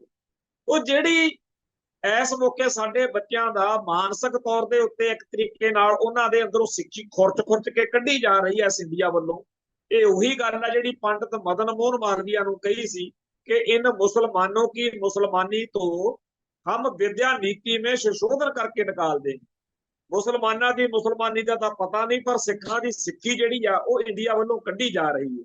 ਪਰ ਕੁਦਰਤ ਦਾ ਕ੍ਰਿਸ਼ਮਾ ਦੇਖੋ ਕਿ ਪਿਛਲੇ 70 ਸਾਲ ਤੋਂ ਲੱਗੇ ਹੋਏ ਨੇ, ਤੇ ਜਦੋਂ ਇੱਕ ਘਟਨਾ ਵਾਪਰਦੀ ਆ, ਜਿਵੇਂ ਕਹਿੰਦੇ ਆ ਨਾ ਵੀ ਸ਼ੇਰ ਦਾ ਬੱਚਾ ਭੇਡਾਂ 'ਚ ਪਲਿਆ ਸੀ, ਪਰ ਜਿੱਦਣ ਬਾਕੀ ਸ਼ੇਰ ਆਏ ਉਹਨਾਂ ਨੇ ਆਪਦੇ ਜਿਵੇਂ ਉਹਨੂੰ ਵੰਗਾਰਿਆ ਲਕਾਰਿਆ, ਤੇ ਉਹ ਸ਼ੇਰ ਦੁਆਰਾ ਬੜਕ ਮਾਰ ਕੇ ਆਪਣੇ ਕੁਰਬੇ ਕਬੀਲੇ ਵੱਲ ਮੁੜਿਆ ਆ। ਉਵੇਂ ਕੌਮ ਜਿਹੜੀ ਆ ਉਹ ਆਪਣੇ ਮੁੜ ਵਾਪਸੀ ਵੱਲ ਆ ਰਹੀ ਹੈ। ਅੱਜ ਇੱਕ ਬਹੁਤ ਵੱਡੇ ਨਕਸਲਾਈਟ ਲਹਿਰ ਦੇ ਹੀਰੋ ਦੀ ਜਿਹੜੀ ਹੈਗੀ ਆ ਸ਼ਹਾਦਤ ਹੋਈ ਆ, ਗਰੀਲਾ ਆਗੂ ਕੇਸ਼ਵ ਰਾਓ, ਤੇ ਇਹਦਾ ਭਾਰਤੀ ਸਟੇਟ ਵੱਲੋਂ ਬੜਾ ਜਿੱਤ ਵਾਲਾ ਜਸ਼ਨ ਮਨਾਇਆ ਜਾ ਰਿਹਾ। ਸਾਨੂੰ ਸਾਡੀ ਕੌਮ ਨੂੰ ਅੱਜ ਭਾਈ ਗੁਰਜੰਟ ਸਿੰਘ ਬੁੱਧ ਸਿੰਘ ਵਾਲਾ ਜਿਵੇਂ ਸੀ, ਉਵੇਂ ਉਹ ਕੇਸ਼ਵ ਰਾਓ ਸੀ। ਉਹਦੇ ਉੱਤੇ ਬਹੁਤ ਵੱਡਾ ਇਨਾਮ ਸੀ ਤੇ ਸੁਰੱਖਿਆ ਵਾਲਾਂ ਦੀ ਕਹਿੰਦੇ ਜਿੱਤ ਹੋਈ ਆ। ਪਰ ਅਸੀਂ ਸਾਰੇ ਬਾਗੀ ਲੋਕ ਜਿਹੜੇ ਭਾਰਤ ਦੇ ਉਲਟ ਖੜੇ ਆ, ਉਹਨਾਂ ਦਾ ਸਤਿਕਾਰ ਕਰਦੇ ਆ। ਸੋ ਅੱਜ ਇੱਥੇ ਉਸ ਸ਼ਹੀਦ ਕੇਸ਼ਵ ਰਾਓ ਨੂੰ ਵੀ ਸ਼ਰਧਾ ਦੇ ਫੁੱਲ ਭੇਂਟ ਕਰਦੇ ਹੋਏ ਸਮਾਪਤੀ ਕਰਦੇ ਆ। ਫਿਰ ਮਿਲਾਂਗੇ ਜੀ। ਨਾਨਕ ਨਾਮ ਚੜ੍ਹਦੀ ਕਲਾ, ਤੇਰੇ ਭਾਣੇ ਸਰਬੱਤ ਦਾ ਭਲਾ। ਵਾਹਿਗੁਰੂ ਜੀ ਕਾ ਖਾਲਸਾ, ਵਾਹਿਗੁਰੂ ਜੀ ਕੀ ਫਤਿਹ।